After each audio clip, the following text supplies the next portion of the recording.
최영일의 시사본부. 안녕하십니까. 본격 시사 토크쇼 최영일의 시사본부 시작합니다. 3월의 첫 평일이죠. 이때면은요, 이 초, 중, 고, 대학까지 개학, 개강과 함께 새 학기가 시작이 됩니다. 새 교실, 새 친구들, 새 선생님. 자, 학창시절이 지났는데도요, 그래서 늘 새로운 출발로 느껴지는 날입니다. 자, 그런데요, 이 오미크론 변이 확산으로 코로나19 확진자 수가 역대 최대치를 찍고 있습니다. 자, 이 방역과 의료 대응 역량도 한계를 보이고 있고요. 자, 각자 또 함께 조심하면서 또 한 번의 고비를 넘어야 하겠습니다. 자, 오늘 새롭게 출발하는 우리 학생들, 비대면과 대면 사이에 혼란이 있겠지만 응원합니다. 꿈을 이루시기 바랍니다. 자, 이 와중에 대선은 딱 일주일 남기고 있는데요. 자, 어제 3.1절 이재명 후보, 윤석열 후보 이른바 서울대첩 명동과 신촌에서 새를 과시했습니다. 자, 오늘 밤에는 마지막 토론이 있습니다. 벌써 KBS 앞에는 사람들이 모이고 있는데요. 자, 사회 분야입니다. 경제와 정치를 빼더라도 사회 분야, 노동, 복지, 교육, 문화, 젠더 문제까지 쟁점이 아주 많은 영역입니다. 대선판 남은 변수들 오늘 짚어보겠습니다. 최영일의 시사본부 출발합니다.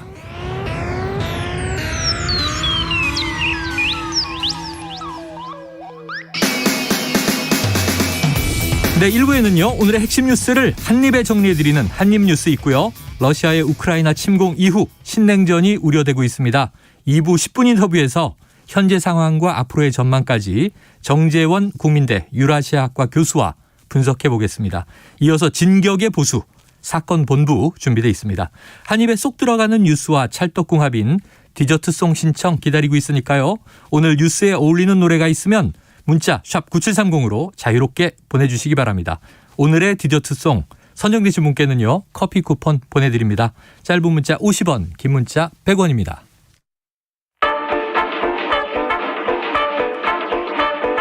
최영일의 시사본부 한입뉴스. 네, 오늘의 핵심 뉴스를 한입에 아삭아삭 정리해드리겠습니다. 한입뉴스 박정호 오마이뉴스 기자 그리고 김환 한결의 기자 나오셨습니다. 두 분 어서 오세요. 안녕하십니까? 안녕하세요. 네, 자, 신규 확진이 거의 22만 명, 21만 9천 명을 넘겼는데요.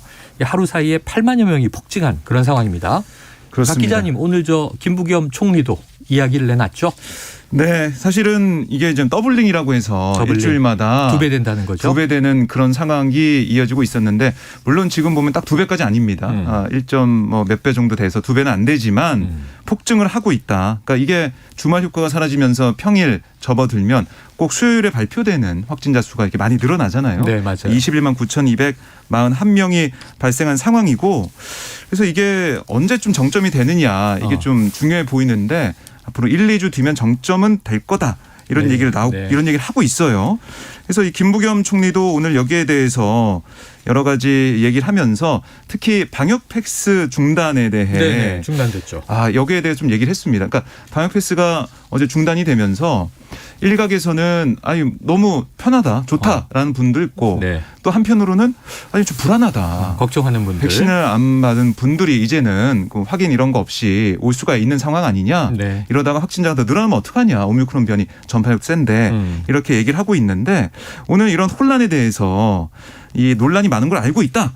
네, 오미크론 대응에 있어서 득과 실을 냉철하게 따져보고 내린 결론이다. 이렇게 설명을 했어요. 예. 그러니까 보건소의 행정 부담을 줄여서 고위험군 보호에 집중해야 되는 그런 점을 감안했다라고 설명했고, 그러니까 이런 문제점은 있지만, 우려는 있지만 제일 중요한 게 바로 백신 예방 접종이다. 이게 강력한 무기이기 때문에 오미크론 변이에 대해서 백신 접종에 대해서 호소하는 모습이고요. 또 요양병원, 요양시설 어르신을 대상으로 4차 접종을 서두르고 노바백스 백신을 활용해서 미접종자를 계속 줄여나가겠다. 네. 이런 보관을 내놨습니다. 자, 김한 기자님, 네. 어떤 느낌이세요? 지금 어쨌든 상황. 관리가 2년 가까이 이어지면서 지금 정부가 새롭게 오미크론 대응책에서 핵심으로 두고 있는 건 이른바 이제 의료한 개선입니다. 네, 그러니까 네. 이게 어느 정도까지 관리가 가능한 영역인 것이냐, 그 안에서 국민 불편을 최소화하면서 또 오미크론의 어떤 이제 오미크론만의 어떤 증상에 대한 관리 체계를 만들어간다, 이런 네. 얘기거든요. 근데 이제 그 지점에서 놓고 보면 이 그러니까 이른바 한계선의 핵심은 결국엔 중증 환자의 네, 숫자거든요. 네. 그러니까 중증 환자가 관리 가능한 숫자냐. 그러니까 이 부분에서 지금 뭐 저도 이제 오미크론에 감염됐다가 격리가 해제된 네, 입장이지만 사실 이제 일반적으로 집에서 이제 자기 면역 등을 통해서 재택 치료가 가능한 연령들은 환자들은 그러니까 어느 정도 이 부분에 대해서 이렇게 과거의 대응 체계에 네. 편입시킬 경우에는 의료 한계선 자체가 붕괴될 위험이 있기 예, 때문에 예. 사실 이제 그 부분에 대한 관심을 높게 보는 것 같고요.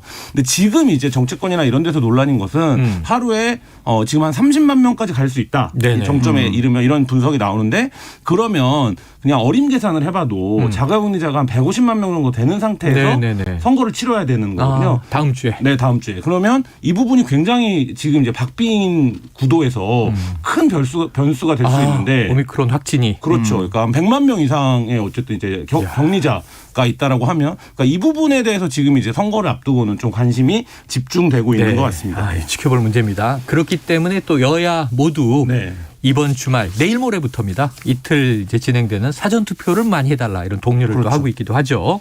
자, 그렇다면 바로 이제 오늘의 정치권 이슈로 들어가 보죠. 오늘 오전에요. 네. 김동연 새로운 물결 후보가 네. 전격 기자회견을 했는데 사퇴를 했어요. 박 기자님, 어떤 메시지입니까? 네, 오늘 오전에 기자회견 열고 이 정치교체 공동정부 이런 제목을 붙인 기자회견이었어요. 네. 오늘 대통령 후보직을 내려놓는다. 저는 오늘부터 민주당 이재명 후보의 당선을 위해 다시 운동화끈을 묶겠다라고 어허. 밝혔습니다. 뭐 여러 가지 얘기는 했지만 그중에 눈에 띄는 부분이 이게 뭐 쉽지 않은 결정이었다. 왜냐하면 그동안 김동연 후보가 네. 완주에서 계속 밝혀왔어요. 정치 교체 얘기를 또 했죠. 그렇습니다. 그런데 오늘 기자회견에서 뭐라고 했냐면 우리가 추구하는 가치와 철학의 실현을 위한 어려운 결정이었다. 이거 좀 이해해 주길 바란다라고 지지자한테 얘기를 했고요. 많이 아쉬울 거라고 믿는다. 근데 뭐 앞으로 이런 고마운 분들 뜻을 받들어서 우리의 초심을 잃지 않도록 하겠다라고 강조했고 결국 정치 교체와 공동정부의 뜻을 위해서 이렇게 아쉽지만 후보직을 내려놓지만 이 기득권 타파와 새로운 대한민국을 위한 그 여정은 계속 가겠다 이런 얘기를 했어요. 네. 그래서 사실 어제 보면은 두 사람이 전격적으로 만났잖아요. 그렇죠. 어제 이제 발표한 내용에 두 사람의 합의 내용이 다 들어 있는데요. 정치교체 공동선언을 보면 권력구조 개편하고 정치개혁 이거 추진하고 하면서 오늘 뭐 이 사퇴 기자회견은 예정된 수순이다 이렇게 볼 수가 있겠습니다. 예, 그래요. 자, 공동정부 또 이제 정치개혁 이야기에 이제 동조했다, 공조했다. 네. 근데 이제 사퇴를 했기 때문에 투표용지는 인쇄가 됐는데 네. 사퇴를 했기 때문에 이게 사실상 후보 단일화가 돼버린 셈이에요. 거기다 이재명 후보 지지를 또 선언을 했고 이재명 후보 당선을 위해서 운동화끈을 묶겠다.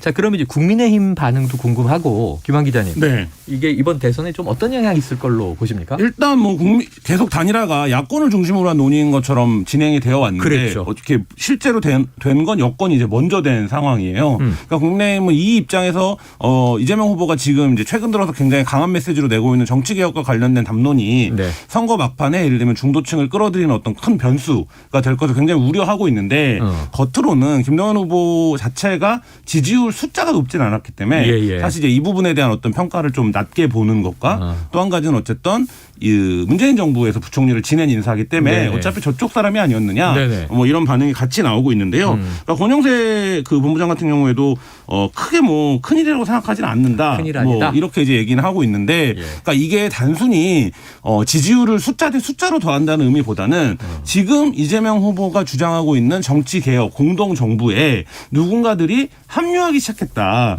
이 메시지가 저는 민주당 입장에서는 잃을 게 전혀 없는 그리고 오히려 중도한테 소구력이 있는 메시지가 될 거고 그러니까 그 지점에서 놓고 보면 선거 막판에 지금 뭐 굉장히 붙어있는 판세의 여론조사들이 나오고 있는데 팽팽하죠. 네, 그 지점에는 굉장히 영향력을 발휘할 수도 있는 이슈가 될 수 있다 이렇게 좀 보여집니다. 그래요. 자, 이제 사실은 이제 김동연 후보 지지율이 높진 않았기 때문에 세결집 효과는 낮을 것이다. 네. 하지만 어쩌면 이제 이런 또 통합 메시지가 이 아직 선택을 결정하지 못한 또 중도층에는 어떤 영향이 있을까?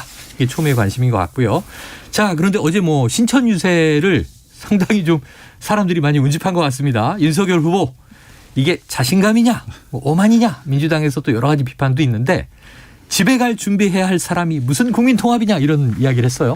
네, 그러니까 윤석열 후보 입장에서는 지금 이재명 후보가 계속 밀고 있는 국민통합 여기에 대해서 이제 대응을 해야 되잖아요. 그렇죠. 그 중에 큰 카드가 뭐 야권 단일화였지만 쉽지가 않습니다. 현재 결렬돼 있는 상황이고. 예, 그래서 뭐 자강을 하는, 그러니까 지지층을 최대한 결집시키는 그런 전략으로 가고 있는데 그 중에 좀 하나가 이재명 후보의 국민통합은 가짜고 내가 지금 하려고 하는 이 정권교체 또 나도 통합을 할 거다 네네. 이렇게 강조를 하면서 지지층 결집에 나선 모습인데요. 이렇게 얘기했습니다. 아니 그 썩고 부패한 사람이 통합하자면 누가 거기에 호응하겠냐. 국민통합 아무나 하나. 이렇게 비판을 했고요. 노래 가사 같네요. 민주당 정권에서 5년에 망친 사람들이 다시 이재명 후보한테 몰려가서 이재명의 민주당을 구축하는 주도 세력이 됐다. 이렇게 주장을 했습니다. 그러면서 정부를 맡게 되면 민주당의 양식 있는 정치인들과 멋지게 협치해서 국민 통합을 이루고 경제 발전을 시킬 거다. 네. 이렇게 얘기를 했는데요. 이제 이재명 후보의 그 얘기 아까 이제 권영세 의원의 발언도 있었지만 또 이준석 대표도 오늘 이 단일화, 그러니까 김동연 후보의 사퇴로 인한 단일화 영향이 별로 없을 거다라고 얘기를 하고 있어요. 네. 그러니까 이 국민통합의 아젠다, 그러니까 이재명 후보 쪽은 조금 약할 거다 얘기하고 있고 그건 가짜고 내가 진짜다는 얘기를 하면서 앞으로 남아있는 일주일 동안 계속 이런 기조로 가지 않을까 생각이 듭니다. 내가 진짜다. 네. 저 같은 정치 신인이 이 나라 정부를 맡게 되는 것이 엄청난 정치 개혁이다. 그래서 이제 신인이기 때문에 개혁이다. 이런 또 강조도 있었고 어제 보니까 유세에서는 이제 모처럼 원팀 분위기가 네. 예, 저기 뭐 홍준표 의원, 유승민 전 유승민 의원, 전 의원. 원희룡 전 지사 네. 같이 이제 손을 맞잡은 모습이 있었습니다. 자, 이 어떻게 보세요? 어느 쪽 기세가 지금 어제 서울 그 대첩에서는 양쪽에 모여있는 숫자만 보더라도 팽팽하다라는 게 느껴지고 네. 서로가 워낙 지금 강조점을 달리 두고 있기 때문에 예. 오랜만에 이제 말하자면 서로 상대에 대한 네거티브가 아니라 이번 선거의 구도를 둘러싸고 벌어지는 쟁점이어서 어쨌든 이번 대선이 이제 뭐 여러 가지 면에서 이례적인 대선이라고 네. 하는데 어제는 좀 이게 선거가 이제 임박해 왔다. 투표가 이게 좀 느껴지는 네. 분위기가 있었고요. 윤 후보 입장에서는 국민통합론이 상당히 곤혹스러울 수 있습니다. 왜 그러냐면 애초에 정치에 등판한 이유가 무엇이었나로 이제 네, 되돌아가 네. 보면 그리고 꽤 오랫동안 스스로 이제 정치적으로 발광하는 발광체가 아니라 반사체일 뿐이다 이런 평가를 받아왔거든요. 그러니까 초기부터 많이 했었죠. 네, 그러니까 그 지점에서 놓고 보면 본인이 어쨌든 본인에 대한 지지는 정권교체 여론, 정권교체를 해야 되는 사람들의 지지인데 국민통합론을 여기서 얘기하면 본인이 가장 이제 첫 번째 시그니처 메시지로 두고 있는 것들이 흔들릴 수 있거든요. 근데 대선에서 어떤 후보라도 국민통합에 반대한다고 얘기할 수는 없습니다. 그렇죠, 그렇죠. 예, 그럴 수는 없기 때문에 이게 정치 캠페인 측면에서는 네네. 이재명 후보가 그 깃발을 들고 나오고 또 김동연 후보가 전격적으로 합류하는 호응을 모양새가 하고. 되면서 굉장히 구도적으로 방어하기가 좀 어려운 모양새가 된 건 맞는 것 같은데 여전히 그럼에도 불구하고 여론조사상의 수치로 보면 정권교체에 대한 예. 지지가 높기 때문에 열망이 높죠. 구도는 여전히 뭐 우위에 있다 이렇게 보여집니다. 그래서 오늘 열리는 마지막 법정 토론에 또 심상정 후보와 안철수 후보가 네. 이 두 후보의 여러 가지 러브콜에 어떻게 반응할지도 관전 포인트가 되고 있습니다. 네. 자, 그런데 어제 뉴스를 제가 저녁에 보니까요. 재밌는 이제 내용이 있던데 어제 3.1절 기념식이 있었고 네. 여기 뭐 정당 대표들이 참석을 하는데 안철수 후보와 이준석 대표가 악수를 해요. 네. 또 안철수 후보와 송영길 민주당 대표도 악수를 해요. 근데 안철수 후보의 표정이 좀 묘하게 다른 걸 딱 대비시켜서 네. 한쪽에는 싸늘, 한쪽에는 미소. 어떻게 된 겁니까? 아니 뭐 그 사진 보도된 그 내용 그대로예요 사실은. 네. 그러니까 그 사진으로 우리가 지금 현재 국민의당과 국민의힘의 상황 또 국민의당과 민주당의 상황을 좀 미뤄볼 수 있다라고 보시면 될 것 같고. 가운데 안철수 후보가 있고. 네. 그러니까 사실 이게 안철수 후보잖아요. 대선 후보잖아요. 근데 당대표를 같이 맡고 있기 때문에 네. 어제 기념식에 참석을 한 겁니다. 초대가 됐고. 그래서 이런 조우가 이루어지게 됐는데 안철수 후보 입장에서는 이준석 대표가 그동안 해왔던 발언들 또 이런 뭐 경기지사 얘기도 하고 뭐 사퇴하면 뭐를 할 수 있다 이런 식으로 자신의 그 진정성을 깎아내린 그런 부분들이 있잖아요. 안철수 후보 홍로전도 입장에서는. 있었고. 그래서 좀 화가 났을 수 있다. 네네. 그래서 그게 그대로 표현된 게 아니겠느냐. 그럼 거기에 취재진들을 의식해서 일부러 했다고는 보이지 않고요. 네. 자연스럽게 그 보여준 게 아니겠느냐. 드러난 표정이다. 그런 생각이 들고 네. 송영길 대표 같은 경우는 송 대표가 지금 유세를 전국적으로 가지고 가고 있는데 그중에 꼭 넣는 메시지가 안철수 후보를 평가해 주는 거예요. 이게 과학기술의 이런 공약도 우리가 다 받아 안을 수 있다. 안철수 후보 우리가 같이 할 수 있다 이런 얘기를 하고 있습니다. 네네. 러브콜을 보내고 있어요. 뭐 그걸 받느냐 마느냐 떠나서 안철수 후보 입장에서는 자신을 평가해 주고 또 러브콜을 보내주는 송영길 대표가 싫진 않고 그래서 그게 그냥 그대로 웃음과 그다음에 벌떡 자리에서 일어나서 악수하는 모습이 나온 게 아니냐 생각이 뭐 듭니다. 우리처럼 평범한 사람은 그렇죠. 이게 저 욕하던 사람 만나면 마지못해 악수는 해도 표정은 이제 어색한 거고 뭐 좋아하던 사람은 이제 반기일 수밖에 없는데 어제 재밌었던 게 행사장이니까 마스크를 다 쓰고 있는데 눈빛만 가지고 해석을 하는 거예요. 김한 기자님, 네. 이 박 기자님의 해석 맞습니까?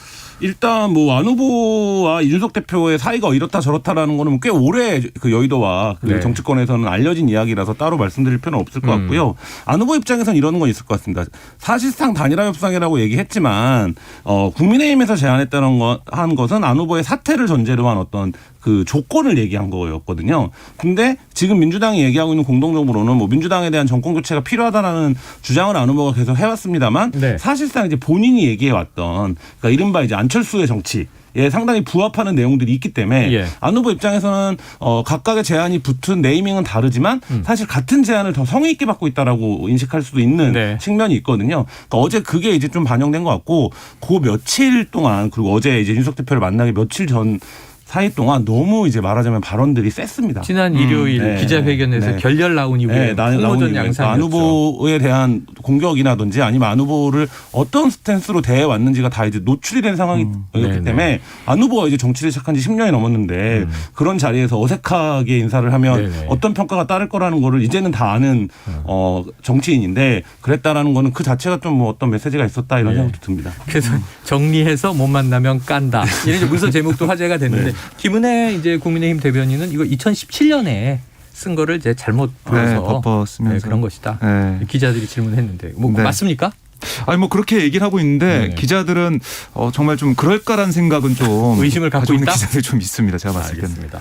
네. 자, 지금 12시 이제 37분으로 가고 있는데요. 점심시간 교통 상황을 먼저 알아보고 오겠습니다. 교통정보센터의 정현정 리포터 나와주세요. 네, 현재 경부고속도로는 서울 쪽인데요. 통도사 하이패스 부근에서는 버스가 고장나서 처리하고 있고요. 기흥에서 수원까지 밀리고 있습니다. 서울요금소 1차로에서는 승용차 고장난 차가 서 있습니다. 서초에서 반포까지 밀리고요. 반대 부산 쪽으로는 반포에서 서초까지와 신갈분기점에서 수원까지 밀리고 있습니다. 남사 부근 2차로에서는 버스 관련 고장난 차가 서 있어서 처리하고 있고요. 여파로 오산 나들목에서부터 안성분기점까지 5km 구간 정체입니다. 서해안고속도로 서울 쪽으로 서해대교 부근에서는 대형 화물차가 고장나 있고요. 반대 목포 쪽으로 서해대교 부근에서도 역시 고장난 차가 서 있습니다. KBS 교통정보센터에서 정현정이었습니다.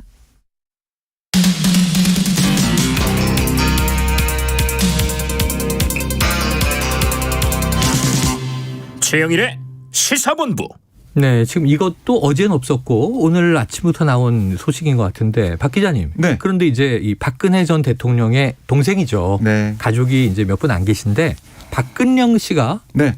이 이재명 후보를 지지한다? 이게 맞습니까? 네, 오늘 민주당 당사 앞에서 기자회견이 있었습니다. 네네. 그래서 박근영 전 유경재단 이사장이 기자회견을 하려고 그랬어요. 근데 지금 박 전 이사장이 확진이 됐습니다. 아이고. 그래서 기자회견 참석하지 기자회견은 못했고 못하게 됐네요. 박 전 이사장 측이 와서 메시지를 대독을 했어요. 네네. 지지 선언문을 내놨는데 바로 이재명 후보를 지지하겠다. 오. 이렇게 얘기를 했습니다. 왜 그러냐 이유를 보니까 이번 대선에서 동서통합을 통한 평화통일의 문제를 해결할 수 있음과 동시에 영호남 통합 권력을 창출할 수 있는 유일한 후보 단연코 이재명 후보라고 확신한다. 야, 이렇게 얘기하면서 TK 지역에 상당히 좀 이제 힘을 그렇습니다. 쏟았는데. 네. 이렇게 보면은 박근혜 전 이사장 물론 이제 박근혜 전 대통령의 뭐 의중은 모르죠. 근데 모르죠. 두 사람 뭐 그건 사이가 알 수 뭐 없습니다. 좋은 것도 아니었고 제가 그런데 봤을 때는. 엊그제 여기 저 조원진 네네. 이 우리공화당 대표가 나와서 네. 이재명을 지지하는지는 모르겠다. 근데 윤석열 후보는 아닌 것 같다라는 추정을 또 얘기를 했어요. 네. 묘해요 좀. 그래서 박 전 이사장의 얘기를 좀 들어보면 어쨌든 이재명 후보의 그런 가치관, 철학 여기에 동일한다는 거예요. 그러니까 국민 통합으로 가야 된다. 네네. 여기에 또 함께하는 목소리. 그러니까 김동연 후보가 사퇴하면서 지지했던 그런 부분과 좀 맥이 닿는 부분도 있습니다. 네, 어떻게 네, 보면. 묘합니다. 네. 참 뭐 이게 어떤 영향을 줄지 어떤 영향을 줍니까, 김한 기자님? 그러니까 뭐 여러 가지 이번 대선이 특이한데요. 예를 특이해요, 들면 상당히. 홍준표를 지지했던 분들이 지금 이재명 후보를 지지하고 네. 있기도 하고 문재인 대통령을 강력하게 지지했던 분들이 윤석열 후보를 지지하고 있기도 그런 하고 일도 벌어졌죠. 뭐 이런 그러니까 그 전통적으로 여야 후보들이 딛고 있던 어떤 지역적 정치적 기반과 이 후보들이 과거의 대선 후보들에 비해서는 아주 이렇게 밀착되어 있는 상태는 네. 아니기 때문에 네. 그 틈새에서 과거에는 예전에는 상상할 수 없었던 어떤 일들이 조금 예. 벌어지는 게 이색적으로 있는 것 같고요. 다만 어쨌든 큰 구도에서 보면 아까도 말씀드렸지만 뭐 이재명 후보를 더 많은 개혁을 위해서 이재명 후보를 지지하고 있는 사람들 입장에서 보면 이게 뭐야 이런 생각이 들 수도 있겠지만 어쨌든 지금 대선의 구도가 이른바 이제 총결집 양상으로 진행되고 있는 상황에서는 네. 뭐 이재명 후보 입장에서는 예. TK에서도 지지율이 좀 많이 나오고 뭐 이렇게 지지도 받고 이런 것들이 전체적으로 국민 통합이라고 하는 지금 어떤 캐치프레이즈에는 좀 네. 부합하는 일들이 어제 오늘 좀 벌어지고 있는 건 맞는 것 같습니다. 그래요. 이게 뭐 결정타일지 치명타일지 그런 건 뭐 확인될 수 없습니다만 지금 워낙 초박빙으로 승부가 갈릴 것이다 이런 얘기가 나오니까 이 작은 이슈 하나하나에도 이제 상호간에 좀 민감해지는 것 같습니다. 네. 이것도 이제 비슷한 또 이야기의 맥락인데요. 지금 우크라이나에서 벌어지고 있는 전쟁, 지금 전 세계가 침략자 푸틴 규탄하고 있고 노워 네. 전쟁 반대, 전쟁을 멈춰라. 우크라이나에서는 또 민간인이 이제 사망하고 있다는 소식도 전해오면서 엄중해지는데 여기 국내 또 대선판에서 우크라이나 희화화 논란이 벌어졌어요. 박 기자님 네. 어떤 겁니까? 그러니까 윤석열 이 대선 후보, 국민의힘 후보가 SNS 계정에 어제 네. 우크라이나 지지 발언과 함께 사진 하나 올렸습니다. 예. 이 사진이 뭐였냐면 귤 사진인데 그냥 귤이 아니라 화난 얼굴이 그려진 귤 사진을 귤에다가 올렸어요. 얼굴을 그렸어요. 그렇습니다. 그러니까 우리는 우크라이나와 함께합니다. We stand with Ukraine 이런 문구와 함께 펜으로 귤에다가 눈과 입, 머리칼이 그려진 성남 표정의 귤 사진을 올린 겁니다. 네네. 그런데 여기에 대해서 좀 감론을박이 온라인상에서 벌어졌어요. 예. 그러니까 이 사진을 두고 2004년 우크라이나 국민이 부정선거에 저항했던 오렌지 혁명이라고 네네. 우리가 불러왔죠. 이게 연상되는 그런 그림이다. 그런 네. 사진이다. 이런 판단이 있었고 아니 그게 아니라 지금 정말 많은 민간인들 희생되고 있고 많은 사람들 목숨을 잃고 있는데 전쟁 희화하는 거 아니냐. 비판도 나왔어요. 그러니까 논란이 되자 이 해당 사진 한 뭐 올라온 지 한 3시간 반 정도 만에 네네. 삭제가 됐습니다. 아. 그래서 여기에 대해서 국민의 얘기 들어보면 오렌지 혁명을 떠올리면서 실무자가 응원하기 위해서 올렸지만 국내 정치에 활용될 우려가 있어서 삭제했다. 이렇게 얘기를 했어요. 이게 참 윤석열 후보 쪽에 SNS에 뭐 사진이 올라왔다 삭제된 게 바로 또 연상되는 사안이 있잖아요. 네. 뭐 이른바 개사과 논란도 있었고 그래서 이게 오렌지 혁명을 생각했다면 오렌지를 올렸으면 네. 큰 문제가 없지 않았을까. 네. 근데 오렌지가 국내에서 구하기 어려운 것도 아니지 않습니까? 그래서 왜 이게 또 굳이 귤에다가 그림을 그려 올렸나. 이 희화화 논란이에요. 김한 기자님 이게 뭐 어떻게 해석 좀 하시겠어요? 일단 두 가지에서 정치적으로 굉장히 좀 리스크하다고 보는데요. 하나는 국민의힘이 그 전까지 이재명 후보가 TV 토론 과정에서 우크라이나 대통령을 초보 대통령에 비유하면서 네네네. 한 발언이 실언이라고 굉장히 공격 강도를 세게 공격을 이재명 후보 사과까지 해왔죠. 했죠. 결국 사과를 했죠. 근데 그 발언이 있고 나서 그러니까 이 사안의 민감성을 알고 있었다라는 거예요. 그러니까 당연히 정치권이. 몰랐던 게 아니고. 네, 근데 이렇게 한다. 이거는 그러면 이 정치적 판단은 뭐냐? 그러니까 사실 사람들 입장에서 기분 나쁜 게 이런 거거든요. 그러니까 저쪽에도 잘못했을 때는 뭐 세상에 이런 일이 있으면 안 된다고 공격을 해놓고 왜 이거 실제로 이렇게 가볍게 처리하냐? 그러니까 바로 기자들이 물은 게 이 SNS를 누가 하는 거냐? 이게 이제 초반에 있었던 논란이잖아요. 그렇죠. 그러니까 여기서 그거 관련해서 또 이 그림이 뭐 집안에 그려져 있었던 그림과 똑같은 형태의 그림이 아니냐? 뭐 이런 논란까지 나오면서. 지금 이제 당에서도 오늘 아침에 김지원 최고위원도 내가 알아보겠다 누가 하는지 이런 취지로 얘기를 했는데 결국엔 또 이게 앞서 그 단일화가 깨졌던 일요일 날도 윤핵관이 등장을 하면서 그랬죠. 초기 이제 말하자면 정돈되지 않은 후보로서의 윤석열 후보의 이미지가 부각이 됐는데 이것도 마찬가지로 선거가 이제 일주일 남았는데 여전히 당의 최고위원조차도 이 SNS를 누가 하는지 모르는 상황이구나. 이 부분이 굉장히 좀 정치적으로 위험성이 있어 보입니다. 선거대책 본부로 권영세 본부장이 이제 등극하고 나서는 정리됐는 줄 알았는데 그 이전에 조금 이제 뭐 미심쩍 어떤 의혹이 있었던 부분들이 또 반복되는 거 아니냐. 네, 맞습니다. 자, 이 화난 귤의 의미는 무엇인지 이건 뭐 올린 사람이 알겠고 또 뭐 윤 후보가 알고 계시겠죠. 오늘 토론에 이런 것들이 등장하는지도 한번 지켜보도록 하겠습니다. 자, 오늘 저녁입니다. 오늘 저녁 똑같죠? 시간 8시에서 네, 10시. 그렇습니다. 네, 지난번에 2시간 동안. 한번 이제 MBC에서 시작해서 SBS 했고 오늘은 KBS 차례인데 이 법정 토론 3차 마지막 사회 분야. 네. 자, 오늘 관전 포인트를 좀 두 분에게 들어야겠어요. 어떻습니까? 뭐 우선은 오늘 사회 분야이기 때문에 토론 주제는 정해져 있어요. 네. 그러니까 복지 정책과 재원 조달 방안, 또 인구 절벽 대응 방안 이 두 가지 정해져 있는데 뭐 제가 볼 때는 마지막 싸움이잖아요. 아, 그렇죠. 모든 것을 다 이제 걸고 네. 이 최고의 전투력으로 네네. 나오지 않을까 그런 생각이 들어요. 그러니까 내일은 없기 때문에. 아, 내일은 없다. 네. 토론은 유세야 있겠지만. 유세는 있지만 네. 토론을 통해서 국민들한테 내 비전과 정책을 얘기하는 부분들, 내 상대 후보의 약점이나 검증에 대해서 얘기할 수 있는 시간은 이거밖에 없잖아요. 그렇죠. 그래서 상대 후보의 반응도 볼 수 있고. 아. 그래서 아마 지금 이재명 후보 같은 경우는 이 집중적으로 어떤 검증을 할 것 같지는 않은데 네네. 윤석열 후보가 뭐 대장동 문제, 백현동 문제 아니면 그동안 계속 제기했으니까. 그걸 계속 얘기하게 된다면 거기에다 반박하는 차원에서 그동안 유세 과정에서 얘기했던 그런 부분을 얘기하지 않을까 싶고 그리고 안철수 후보 같은 경우 계속해서 이번 토론에 이 토론이 쭉 진행되어 오면서 키는 안철수 후보라고 봐요. 네. 안철수 후보가 어떤 태도, 자세, 내용으로 나오느냐 거기에 따라서 이 대선판 우리가 읽을 수가 있거든요. 네. 오늘 윤석열 후보를 만나서 어떤 모습을 보여주느냐. 예. 이른바 매운맛을 보여주느냐 아니면 순한 맛으로 정책만 얘기하느냐 여기에 따라서 야권 단일화 마지막 퍼즐 좀 볼 수 있을 것 같고 심상정 후보는 이재명 후보한테 그동안 계속해서 좀 몰아세우는 모습이었는데 각을 세웠죠. 오늘 김동연 후보가 사퇴했잖아요. 네. 그러니까 국민통합, 이 통합 정부 여기에 대해서 어떤 아젠다가 지금 많이 불거져 있는 상황에서 심상정 후보는 또 어떤 자세를 보이느냐 네. 이거 좀 봐야 될 것 같습니다. 2차 토론에서도 정치개혁, 통합정부 얘기를 냈었고 이재명 후보는 좀 심상정, 안철수 두 후보의 동의를 끌어내려고 노력했는데 좀 싸늘했어요. 하시면 된다. 네. 소신이면 하셔라. 네. 그동안은 왜 안 했느냐 이런 얘기였는데 그 사이에 정말 의총에서 적어도 당론 그렇죠. 채택을 네, 했어요. 했습니다. 자, 이걸 또 어떻게 이제 이 소수 후보들이 평가해 줄 것인가 요 대목이고 사실 오늘 논제도 중요하네요. 네. 그러니까 사실은 이게 뭐 인구 절벽 문제, 그렇죠. 아마 이 양성 문제 나올 것 같아요. 젠더 문제, 젠더 문제 나오겠죠. 젠더 갈라치기냐 통합이냐 또 이런 문제 나올 것 같고 복지 문제 재원도 얘기하셨지만 네. 여기 또 노동, 산재, 뭐 산적한 문제가 있지 않습니까? 자, 오늘 중요한 TV 토론이 될 것 같습니다. 모두 보시고 내일 또 오늘 토론을 분석하는 시간을 가져야 되겠죠. 자, 오늘 법사위가 열리는 것 같은데요. 국회에서는. 그런데 이재명 후보의 범죄 수사 경력과 또 윤석열 후보의 부동시 자료를 공개한다. 오늘 공개되는 건가요? 네, 오늘 공개될 예정이에요. 예정. 그래서 아직 열린 건 아니고.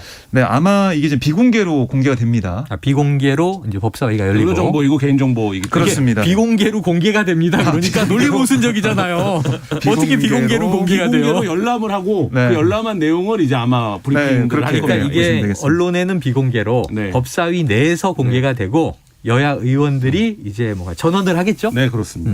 그럼 기자들이 받아서 쓰겠죠? 네. 결국은 공개되는 거죠. 네. 투스텝으로. 네. 그러니까 이 두 가지예요. 하나는 부동시. 음. 그러니까 윤석열 후보가 이걸 병역 면탈을 예. 부동시로 했느냐. 그러니까 부동시가 아닌데도 불구하고 이게 뭐 자료가 잘못된 자료를 내 가지고 네네네. 부동시로 군대 안 갔냐. 뭐 네네. 이거고 또 하나는 아니 이재명 후보 같은 경우는 검사 사칭 판결문 이거 열람하게 해달라. 네네. 또 이재명 후보에게 소년범 의혹이 있는데 관련 범죄 수사 경력 자료 이것도 열람하자. 네. 이렇게 야당에서 주장해가지고 이거 두 개 다 이제 받아서 여야 후보에 대한 나름의 또 검증이네요. 그렇습니다. 그걸 보고 확인할 걸로 보이는데 글쎄요, 이 부분들이 어떻게 결과에 나오냐에 따라서 남아있는 또 대선 레이스에 또 중요한 영향을 줄 것 같습니다. 네, 남아있는 기간 중요한 영향을 줄 것이다.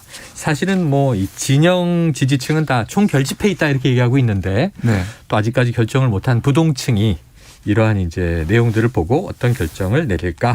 네, 이제 양쪽 네. 후보에 대한 어떤 범죄 뭐 내용이나 아니면 이제 병역 관련된 네, 내용을 의혹. 모두 같이 1대1로 열람하는 형식은 맞는데 네. 사실 내용이 지금 이제 세간의 의혹으로 있는 내용이 오늘 열람을 통해서 뭔가 입증이 된다면 더 치명적인 문제는 사실 윤석열 후보 쪽입니다. 왜냐하면 이게 병역 문제가 되고 이게 공기관에 여러 번 제출됐던 자료들이거든요. 네네. 그러면 예를 들면 여기서 최소한 어떤 뭐 의학적 일관성이 없다 이런 부분들만 입증이 된다고 하더라도 새로운 의혹이 제기될 수 있거든요. 그러니까 그럼 과연 시력이 이게 어떻게 돼 있는 거냐. 네네. 이렇기 때문에 그리고 이게 워낙에 전통적으로 모든 선거에서 가장 뜨거운 이슈가 병역 이슈. 아니, 심지어는 네. 뭐 자녀 문제도 네, 그렇죠. 네, 그런 영향을 거기 때문에 줬고. 사실 이게 굉장히 폭발력이 있는 이슈입니다. 그렇긴 한데 이 눈이 군 신체 검사를 할 땐 나빴다가 네. 눈이 좋아졌다가 네. 검사 임명될 때는 또 나빴다. 그럴 수는 없나요? 그러니까 뭐 그런 이제 말하자면 그런 이게 이제 부동시라고 하는 어떤 진단을 받은 거에서 그 범위 안에 시력이 뭐 왔다 갔다 하는 건 있을 수 있죠. 좀 좋아질 수 있고 네. 나빠질 수 있는데 시력이라는 게. 근데 그게 아니라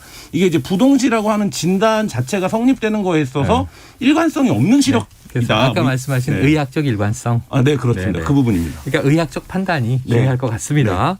자, 법사위에서 어떤 이야기가 나오는지도 또 이제 주목이 될 것 같고요. 오늘 권영세 의원 얘기를 들어보면 윤석열 후보가 대학 때도 부동시 문제가 있었다라고 증언을 했습니다. 네네. 사실 직접 봐서 부동시 때문에 이제 힘들어했던 그런 부분들, 그러니까 윤석열 후보가 계단 내려가거나 했을 때 부동시를 불편해했다. 네네. 이런 얘기까지 오늘 회의 석상에서 했거든요. 그런 얘기를 했기 때문에 그 기자들과 만나서 그런 얘기를 했기 때문에 예.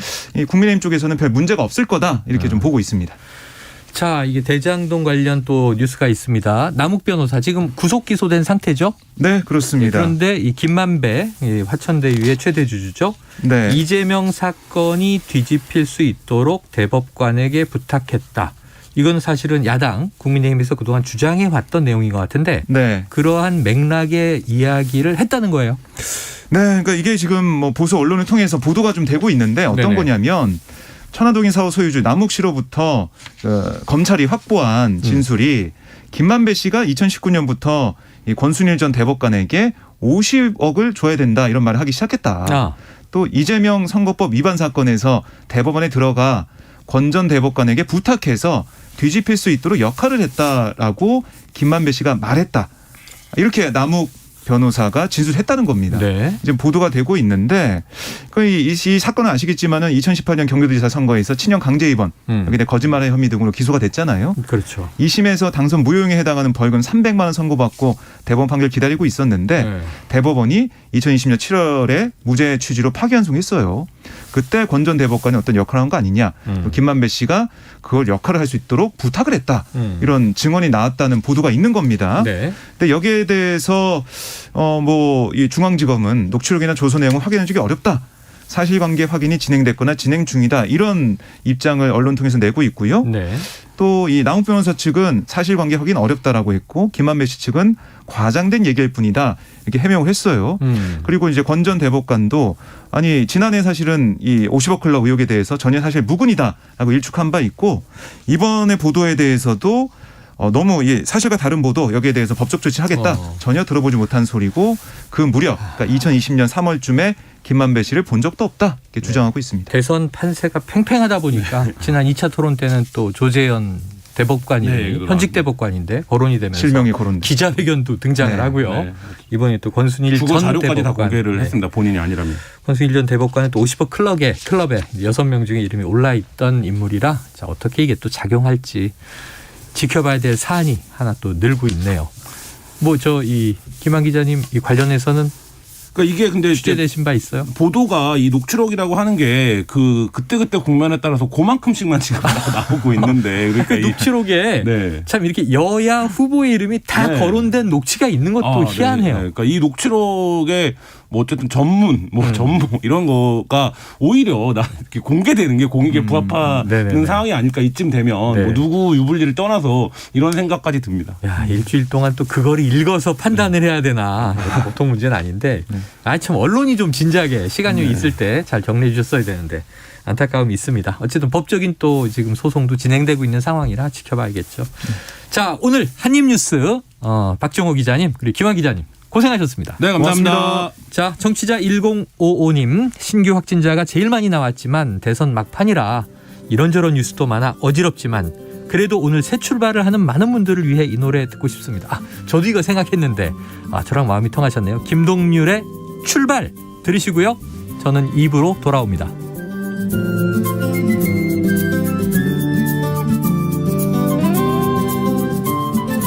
아주 멀리까지 가보고 싶어 그곳에서 누구를 만날 수가 있을지 아주 높이까지 오르고 싶어 얼마나 더 먼 곳을 바라볼 수 있을지 작은 물병 하나 먼지 낀 카메라 때 묻은 지도 가방 안에 넣고서 언덕을 넘어 숲길을 헤치고 가벼운 발걸음 닿는 대로 끝없이 이어진 길을 천천히 걸어가네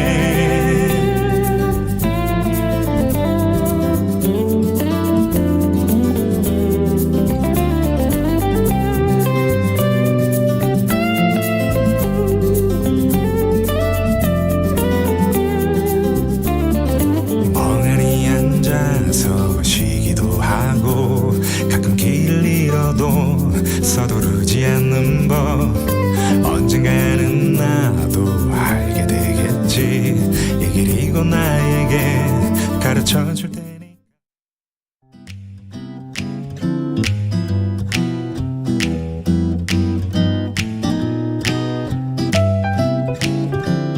안녕하세요. 바른말 고운말입니다. 요즘은 인터넷 뉴스 기사로 소식을 접하는 경우가 많기 때문에 종이에 인쇄된 신문을 보는 분들은 점점 줄어들고 있습니다. 신문이란 단어는 지금 말씀드린 것처럼 세상에서 일어나는 새로운 사건이나 사실을 알리고 해설하는 정기 간행물을 뜻하기도 하지만 한자 뜻 그대로 보면 새로운 소식이나 견문을 뜻하기도 합니다. 신문에서 신은 새로운 신자를 쓰는데요. 이와 반대되는 옛 구자를 쓰는 구문은 지난 날짜의 신문을 오늘 신문에 상대해서 이르는 말입니다. 또 구문이란 말에는 이미 들은 소문이나 이야기라는 뜻도 있습니다. 이와 반대로 어떤 일에 관해서 처음으로 들음 또는 그런 말을 뜻하는 것으로 초문이란 표현도 있습니다.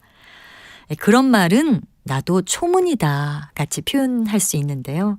실제로 초문보다는 금시초문이란 표현으로 더 많이 사용되고 있습니다. 이와 관련된 것으로 생면강산이란 한자어 표현도 있는데요. 들어보셨나요? 생면강산의 기본 의미는 처음으로 보는 강산이고요. 예를 들자면 최근에 난개발로 인해 그의 고향은 완전히 생면강산이 되어버렸다. 이렇게 쓸 수 있습니다. 또 처음으로 보고 듣는 것을 비유적으로 이르기도 해서 그 얘기는 아주 생면강산인데 이렇게 쓰기도 합니다. 바른말 고운말 아나운서 변희영이었습니다.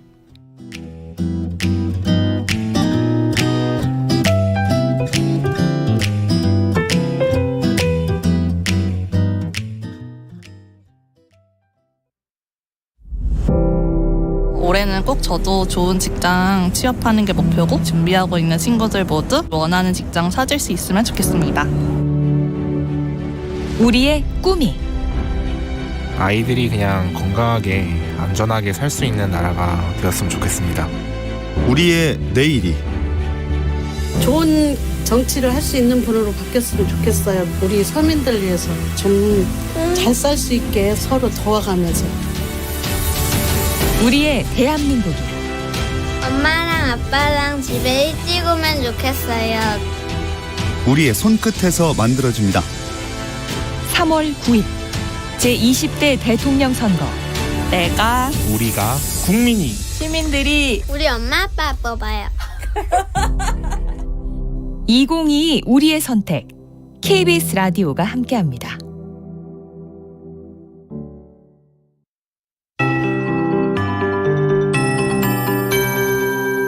KBS 58분 날씨.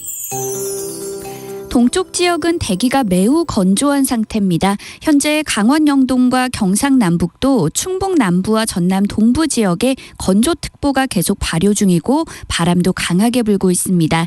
때문에 경상 남북도에는 산불 위기경보 중 가장 높은 심각 단계가 발효 중이고요. 강원도에는 경계 단계가 내려져 있는 상태입니다. 그제 합천과 고령에서 발생한 산불이 대부분 진화됐다가 오늘 새벽에 잔불이 다시 살아나기도 했는데요. 지금 대기가 매우 건조한 가운데 바람이 강해서 작은 불씨가 큰 불로 번질 위험이 매우 높은 만큼 불조심하시기 바랍니다. 특히 내일 오전까지 강원 영동과 경상도를 중심으로 순간 풍속 시속 55km 이상의 강풍이 부는 곳이 있겠고요. 강원 산지에는 지금 강풍 예비특보도 내려져 있습니다. 오늘 하늘은 전국이 맑겠습니다. 공기도 대체로 깨끗하겠습니다. 한낮 기온은 서울 8도, 제주 10도, 광주 11도, 대전 12도, 강릉과 대구 14도까지 오르면서 공기가 온화하겠습니다. 일교차는 10도 이상 크게 벌어지니까요. 건강관리에 더욱 신경을 쓰시기 바랍니다. 내일도 전국이 대체로 맑겠지만 모레 금요일에는 중부지방을 중심으로 비 소식이 있습니다. 현재 서울의 기온은 8.6도입니다. 송소진입니다.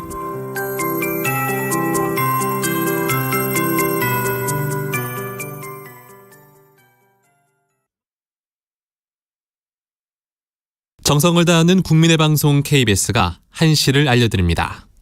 AM 711kHz, FM 97.3MHz KBS 1라디오입니다.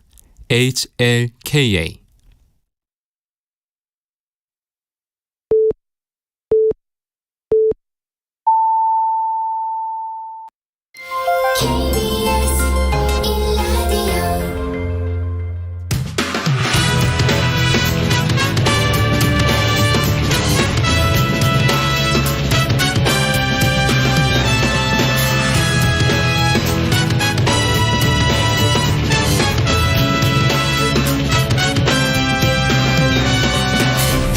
KBS 1라디오 최영일의 시사본부.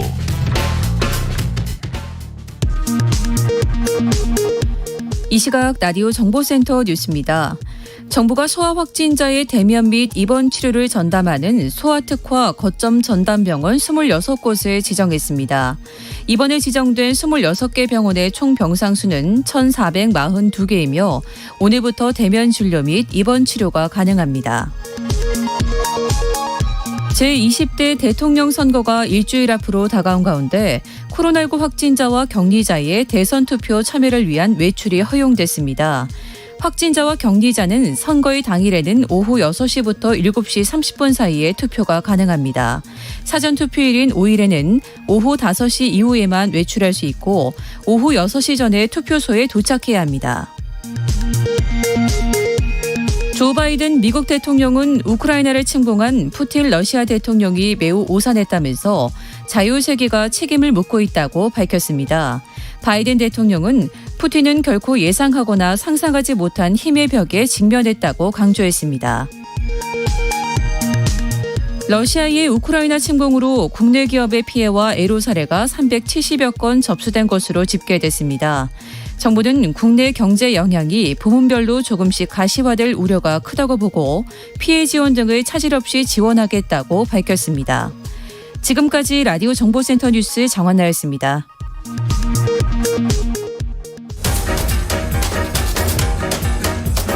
최영일의 시사본부 10분 인터뷰.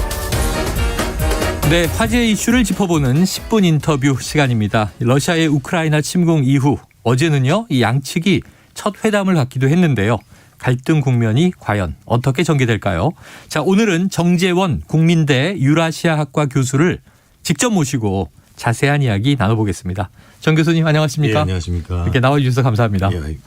자, 어제 러시아 우크라이나 대표단이 꽤 마라톤 회의를 한 것 같아요. 예. 협상 테이블에 마주 앉았는데 구체적인 협상안은 나오지 않았고, 예. 자, 젤렌스키 우크라이나 대통령 말에 따르면 휴전과 군철수에 대해서 시그널은 얻었다. 이런 정도 얘기가 나왔습니다. 예. 이게 잘 풀린 건지 아닌지 좀 어떤 평가해 주시겠습니까? 예, 일단은 뭐 회의 자체가 열린 것은 어느 정도 이제 긍정적으로 볼 수는 있겠습니다만 네네. 이제 두 나라 간에 이 회담이 시그널은 얻었다고 이제 아직 구체적인 얘기는 안 나오는데 2차 회담까지 그러니까 1차 회담이 결렬되지 않은 걸 보면 약간의 서로 간의 타협점이 어느 정도는 모색된 건 아닌가 이렇게 생각이 듭니다. 네. 다만 양 진영 간의 주장의 차이가 굉장히 커서요. 네. 쉽게 타결이 될 것 같지는 않다라는 게 조금 네. 약간 어두운 점을 좀 갖고 있습니다. 예. 접점은 찾았지만 서로 요구의 간극이 크기 때문에 예, 맞습니다. 또 합의가 쉽진 않다. 예, 가령 뭐 크림반도 문제를 어떻게 할 것이냐, 또 지금의 돈바스 지역은 또 어떻게 할 것이냐. 또 처음에는 이제 나토 가입만 하지 말아라고 했는데 지금 러시아의 주장은 탈군사화, 또 탈나치화라는 말까지 하면서 정부 자체 정부 자체가 바뀌어야 된다라고 얘기를 하고 있거든요. 이게 굉장히 쉽진 않을 것 같습니다. 그래요. 뉴스를 보니까 뭐 또 중립국화 뭐 이런 얘기도 나오고. 맞습니다. 자, 이 말씀하신 대로 지금 결렬이 아닌 건 다행인데 쉽진 않아 보입니다. 그럼 2차 회담과 그 이후에도 계속 회담은 예정돼 있는 거죠? 예, 맞습니다. 2차 회담도 이제 예정돼 있고요. 이제 벨라루시 고메리라는 지역에서 예정돼 있고요. 그 이후에 이제 문제는 이제 이것이 뒤에도 말씀드리겠습니다만은 어떠한 군사적인 작전 하에서 사실상 좀 약간 시간 끌기인지 정말 의회 어떤 이 전 세계적인 시민들의 저항, 거의 전 세계 국가들의 어떤 반대 이런 거에 부딪히면서 어쩔 수 없이 하는 후퇴인지 좀 약간 좀 봐야 될 것 같습니다. 네, 어쩌면 군사적인 행동을 계속 할 텐데 시간 벌기 전략이냐, 그런 건지, 아니면 정말 국제적인 이 전쟁 반대 압박에 조금은 이제 귀를 여는 것이냐 지켜볼 문제다 설명을 해주셨습니다. 자, 협상 중에도요 러시아군의 우크라이나 민간인 거주 지역 폭격이 계속 이어졌고요. 자, 이렇게 회담을 하면서도 보통 회담하면 맞습니다. 뭐 하루든 이틀이든 휴전할 수 있는데 이렇게 교전이 멈추지 않는 이유는 어떻게 보세요?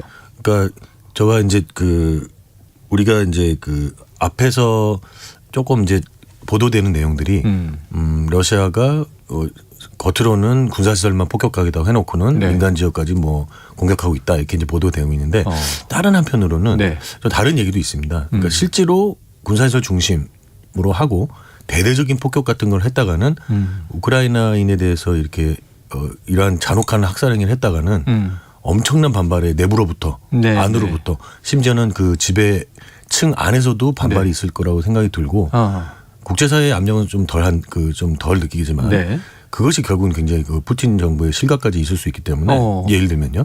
그래서 이 우크라이나가 아니라 만약에 뭐 다른 국가였다면 또 다르게 되겠지만 그래서 약간 그 말은 어느 정도는 사실이 돼 내부에 침투시켜서 빨리 젤렌스키를 비롯한 지도부를 제거하는 작전을 더 먼저 썼던 것 같습니다. 그러니까 외곽에 막 들어오는 것처럼 하면서 일단 공군력을 무력화시키고 그다음에 이제 일정 정도 들어와서 그쪽에 병력이 몰렸을 때 내부로 침투시켜서 제거하는 그런 작전을 쓰려고 했는데 그게 실패한 것이 결국은 안타깝게도 지금 이 협상력 극대화하기 위해서 지금 그 작전을 동시에 수행할 수도 있다는 생각이 듭니다. 따라서 초토화 작전도 쓰지 않을까 그런 우려가 굉장히 큽니다. 그러니까 러시아가 완전히 교전을 멈추고 평화 협상에 임하기보다는 이 양면 전환술이라고 볼 수 있겠죠. 지금 이제 젤렌스키 대통령 정권을 무력화하기 위한 작전도 병행하는 게 아니냐 하는 우려를 말씀해 주셨습니다. 자, 이 제네바 협약에 위반되는 사안인데 대량 살상 무기인 진공폭탄을 사용했다. 진공폭탄 우리들에게 좀 낯선 그런 무기인 것 같은데요.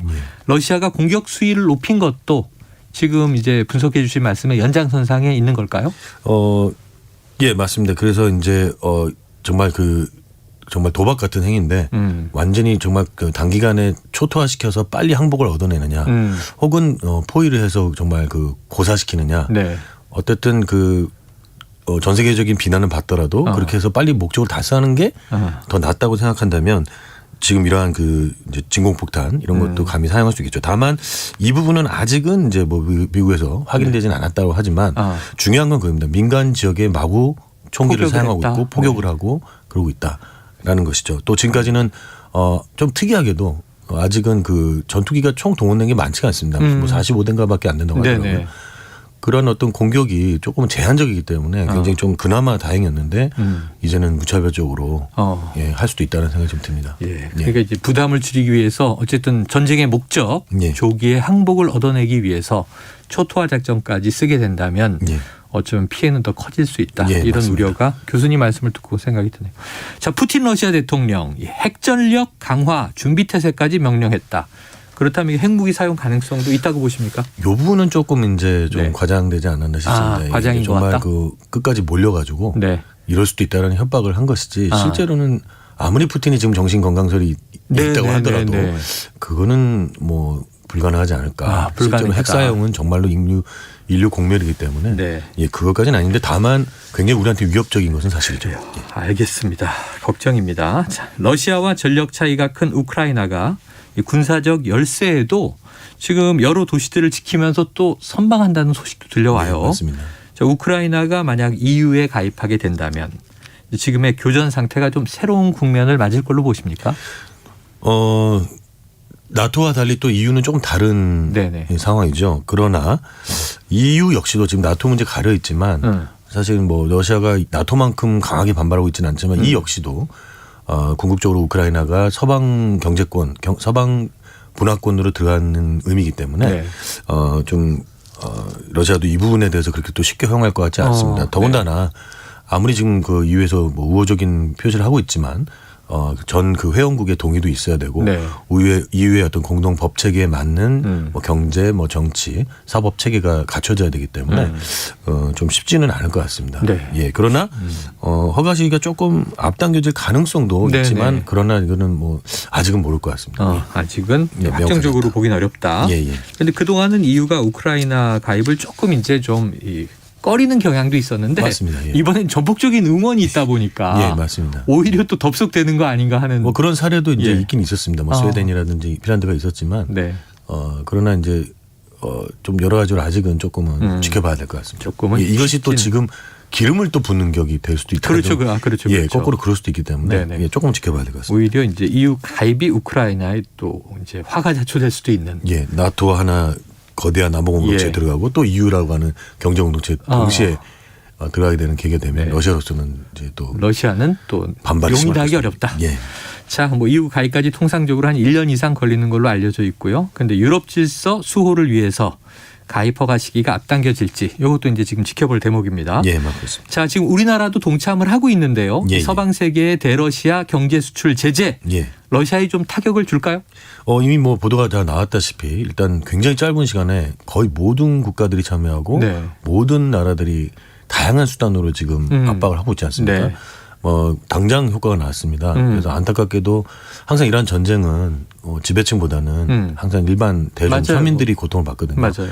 러시아인들도 대부분은 정말 전쟁에 반대하고 있는데 어쨌든 그 러시아인들이 지금 그 가장 큰 일반 대중들이 타격을 네. 받고 있습니다. 뭐 아시다시피 루블화 가치가 크게 네. 폭락을 해서 30%나 폭락을 했죠. 그렇고 이미 뭐 뱅크런 사태도 막 일어나고 예, 있고 해외하고는 뭐 송금 수금도 안 되고 맞습니다. 뭐 그런 상황들에 대비해도 사재기도 일어나고 있고 예. 또 일반 대중들이 뭐 아시다시피 긴 줄을 은행 앞에 섰지만 예. 예금을 인출할 수 찾고. 없는 이런 상황들이 발생을 하고 있습니다. 뭐 물가는 뛰고 있는 반면 임금은 분명히 오르지 않을 테니까 네. 아마 굉장히 심각한 지금 대중 영향을 미치고 있다고. 예, 러시아 대중들의 고통이 이제 예. 경제적으로 가중되고 있다. 자, 러시아 화폐인 루블화 가치 말씀하신 대로 뭐 역대 최저 30% 떨어졌다고 하고요. 자, 이게 연내에 러시아가 국가부도 선언할 가능성도 있다. 그런 가능성이 있을까요?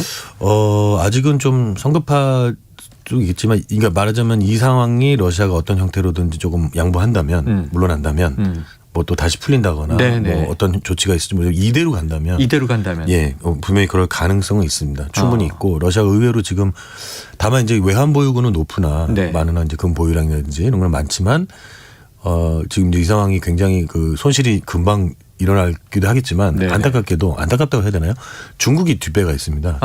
중국이 이제 그 상당 부분 중국이 그 부분을 커버해 줄 수 있기 때문에 일종의 동맹국처럼. 예, 맞습니다. 그래서 지금 그 부분이 조금 변수가 될 가능성이 있습니다. 어쨌든 명확한 것은 굉장히 경제가 심각한 위기에 빠질 것이다.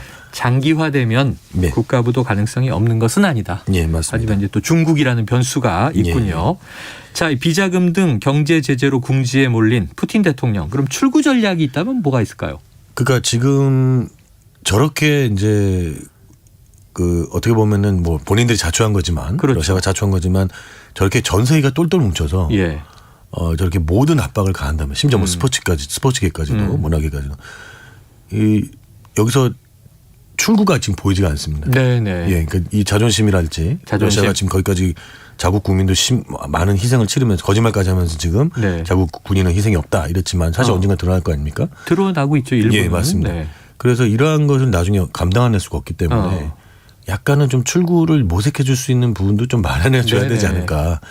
지금으로서는 뭐 그 이미 늦었고요. 제가 봤을 때는 결국은 어떤 형태든지 타협을 보고 본인이 그 지금 진행되고 있는 평화회담에 긍정적인 그런 결과를 푸틴이 좀 내도록 하는 게 유일한 출구인 것 같습니다. 그러니까 전쟁이 장기화되는 게 러시아나 푸틴에게도 결코 좋지 않으니까. 그렇죠. 내부로부터의 쿠데타가 일어나서 실각을 할 수도 있고요. 그러면 이제 2차 회담 정도에서는 서로 절충안을 좀 찾아야 되지 않겠는가. 맞습니다. 그게 출구 전략이다. 자, 부다페스트 협정에 따라서 핵무기 포기하고 안전보장을 약속받았던 우크라이나. 이 소련이 해체되던 1991년 독립 당시에는 이 세계 3위 핵 보유국이었는데, 자, 이 비핵화 이후 침공을 겪고 있는 우크라이나를 보면서 국제사회 좀 어떤 시그널을 받을까요?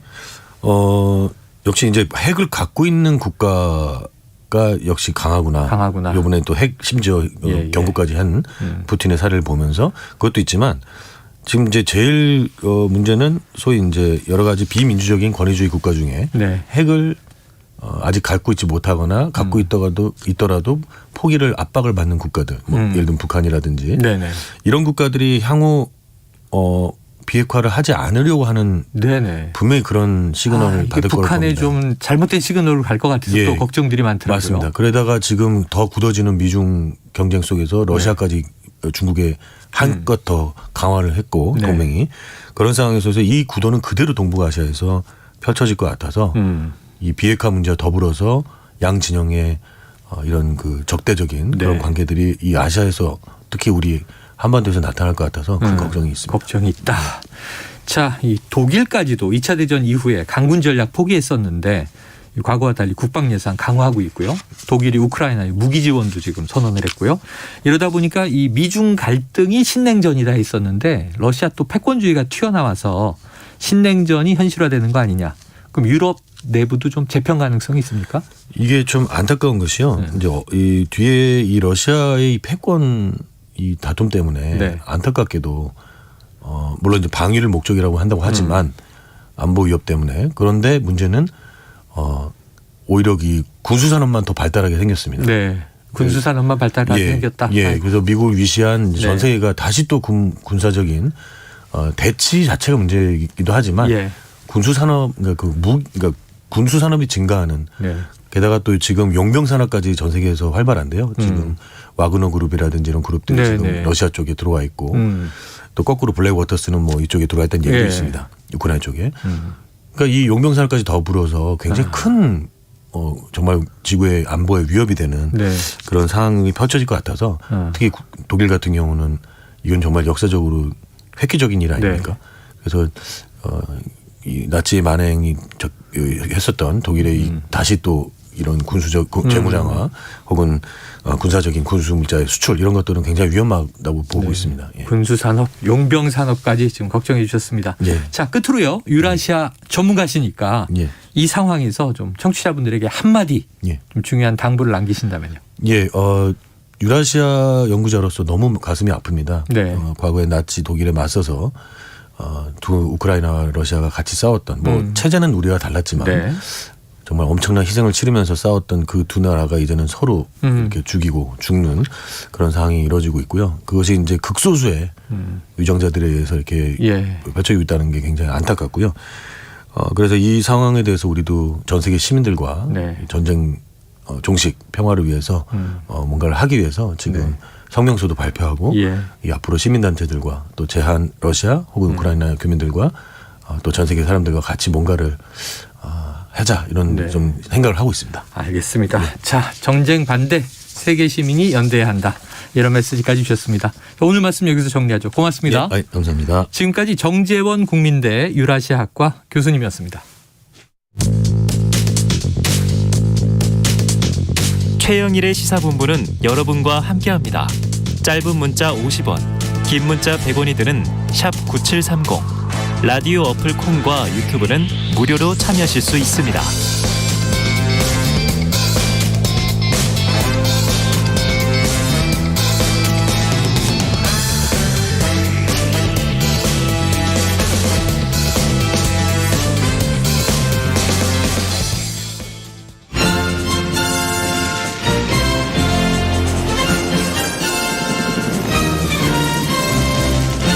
네. 새는 좌우의 날개로 난다. 매주 수요일에는요. 보수의 시각으로 현안을 들여다보는 진격의 보수 시간이 있습니다. 이현주 전 의원 나오셨습니다. 어서 오세요. 네, 안녕하세요. 지난번에도 뭐 너무 예리하고 흥미진진한 분석을 해주셔서 기다리고 고맙습니다. 있었습니다. 자, 오늘 뭐 헬마우스 나오지 않았지만 네. 제가 왜 못 나오셨죠? 요즘에 뭐 많이들 그렇군요. 또 네, 알겠습니다. 격리되는 네. 강제 휴가 들어가는 분들이 계셔서 제가 잘 헬마까지 겸해서 균형을 잡아보도록 하겠습니다. 자, 진격의 보수 대선 뭐 딱 일주일 남았습니다. 딱 일주일. 사실 내일 모레 사전투표 시작이고요. 그런데 내일부터 새로운 여론조사를 공표하지 못하는 이른바 블랙아웃으로 이제 들어가게 됩니다. 자, 중도 민심을 가장 잘하는 분이 바로 이원주 의원님이다. 이런 얘기 많이 듣습니다. 자, 민주당과 국민의힘 지지층 유튜브를 모두 다 시청하신다고 하는데 맞습니까? 뭐 싹 다는 아니고 그냥 이렇게 중요한 것들. 네네 가급적 이렇게 우리 것만 보지 않으려고 노력하죠. 네, 저쪽은 무슨 주장을 하고 근거는 뭐고 또 이런 얘기들을 하고 있구나. 이거 알아야죠. 또. 정치인에게 너무 중요한 거 아닙니까? 네, 편식하지 않는 거. 네네네. 지지자 얘기만 들으면 항상 자기가 잘하는 줄 알잖아요. 그럼요. 그 이게 약간 우리가 선거뽕이라고 그래가지고. 선거뽕.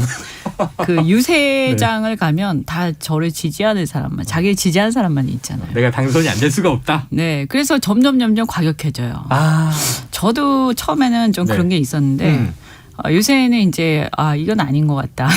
뽕을 조심하자. 네네네. 자기 지지자들만 막 환호하는 거에 착각하면 안 됩니다. 지금 뭐 여야 대선 후보들도 좀 그런 경향이 나타납니까? 그렇죠. 네네. 그 유세장을 가시면 과격해지죠. 유세장에 가면 과격해진다. 왜냐하면 그들이 열광하는 얘기를 자꾸 하고 싶은 거죠. 네, 그러니까 막 거기 열기에 취해가지고 자기도 모르게 막 업이 돼요. 업이 된다. 네. 조심해야 됩니다. 아니 연세들이 다 있으신데. 네, 근데 중요한 건 뭐냐면 거기 모인 사람은 딱 한계가 있는데 중요한 거는 거기에서 한 말들이 카메라로 잡히고 방송으로 잡혀가지고 맞아요. 방송으로 전국에 방송되거든요. 그렇죠. 그게 중요한 거예요. 본인은 지역에서 한 건데 눈앞에 사람들에게. 자기 지지자들 앞에서 한 거고 그래서 여러 다양한 사람들이 그걸 듣고 보고 판단하죠. 사실 그게 중요한 거예요. 야, 정치 관록이 있으신 분으로서 정말 또 대선 후보들이 주의할 점까지 지금 이 조언을 주셨습니다. 자, 현재 양당 판세를 어떻게 보고 있을까 궁금한데 자, 바로 오늘 아침에 우상호 민주당 총괄선대위원장 그리고 원희룡 국민의힘 정책본부장이 이야기한 분석을 직접 듣고 오겠습니다. 정말 뭐 초박빙 그런 상황이라서요. 네. 이게 그 당일날까지 이렇게 좀 접전으로 갈 것 같다 이렇게 예상하고 있습니다. 저도 1%에서 2% 이내에서 이제 승부가 날 것 같은데요. 네. 결국은 이제 어느 후보를 지지하는 그 진영의 결집력이 누가 더 강하냐 이제 이쪽이 더 이 판세의 결정적 요인이 될 것 같습니다. 저희도 마찬가지입니다. 박빙이라는 게 살얼음이잖아요. 우리 프린트 용지 한 묶음 해놓으면 종이 한 장 딱 빼는 그 차이. 3천만 명이 투표한다고 보면요. 1%가 30만이거든요. 3%면 거의 얼추 100만이에요. 그래서 그 A4 용지가 과연 몇 장이나 들어 있는 건지는 모르겠지만 1% 차이도 사실은 살떨리는 차이죠. 야, 양쪽의 분석이 모두 다 그냥 초박빙이다. 살얼음판이다. 살떨리는 차이다.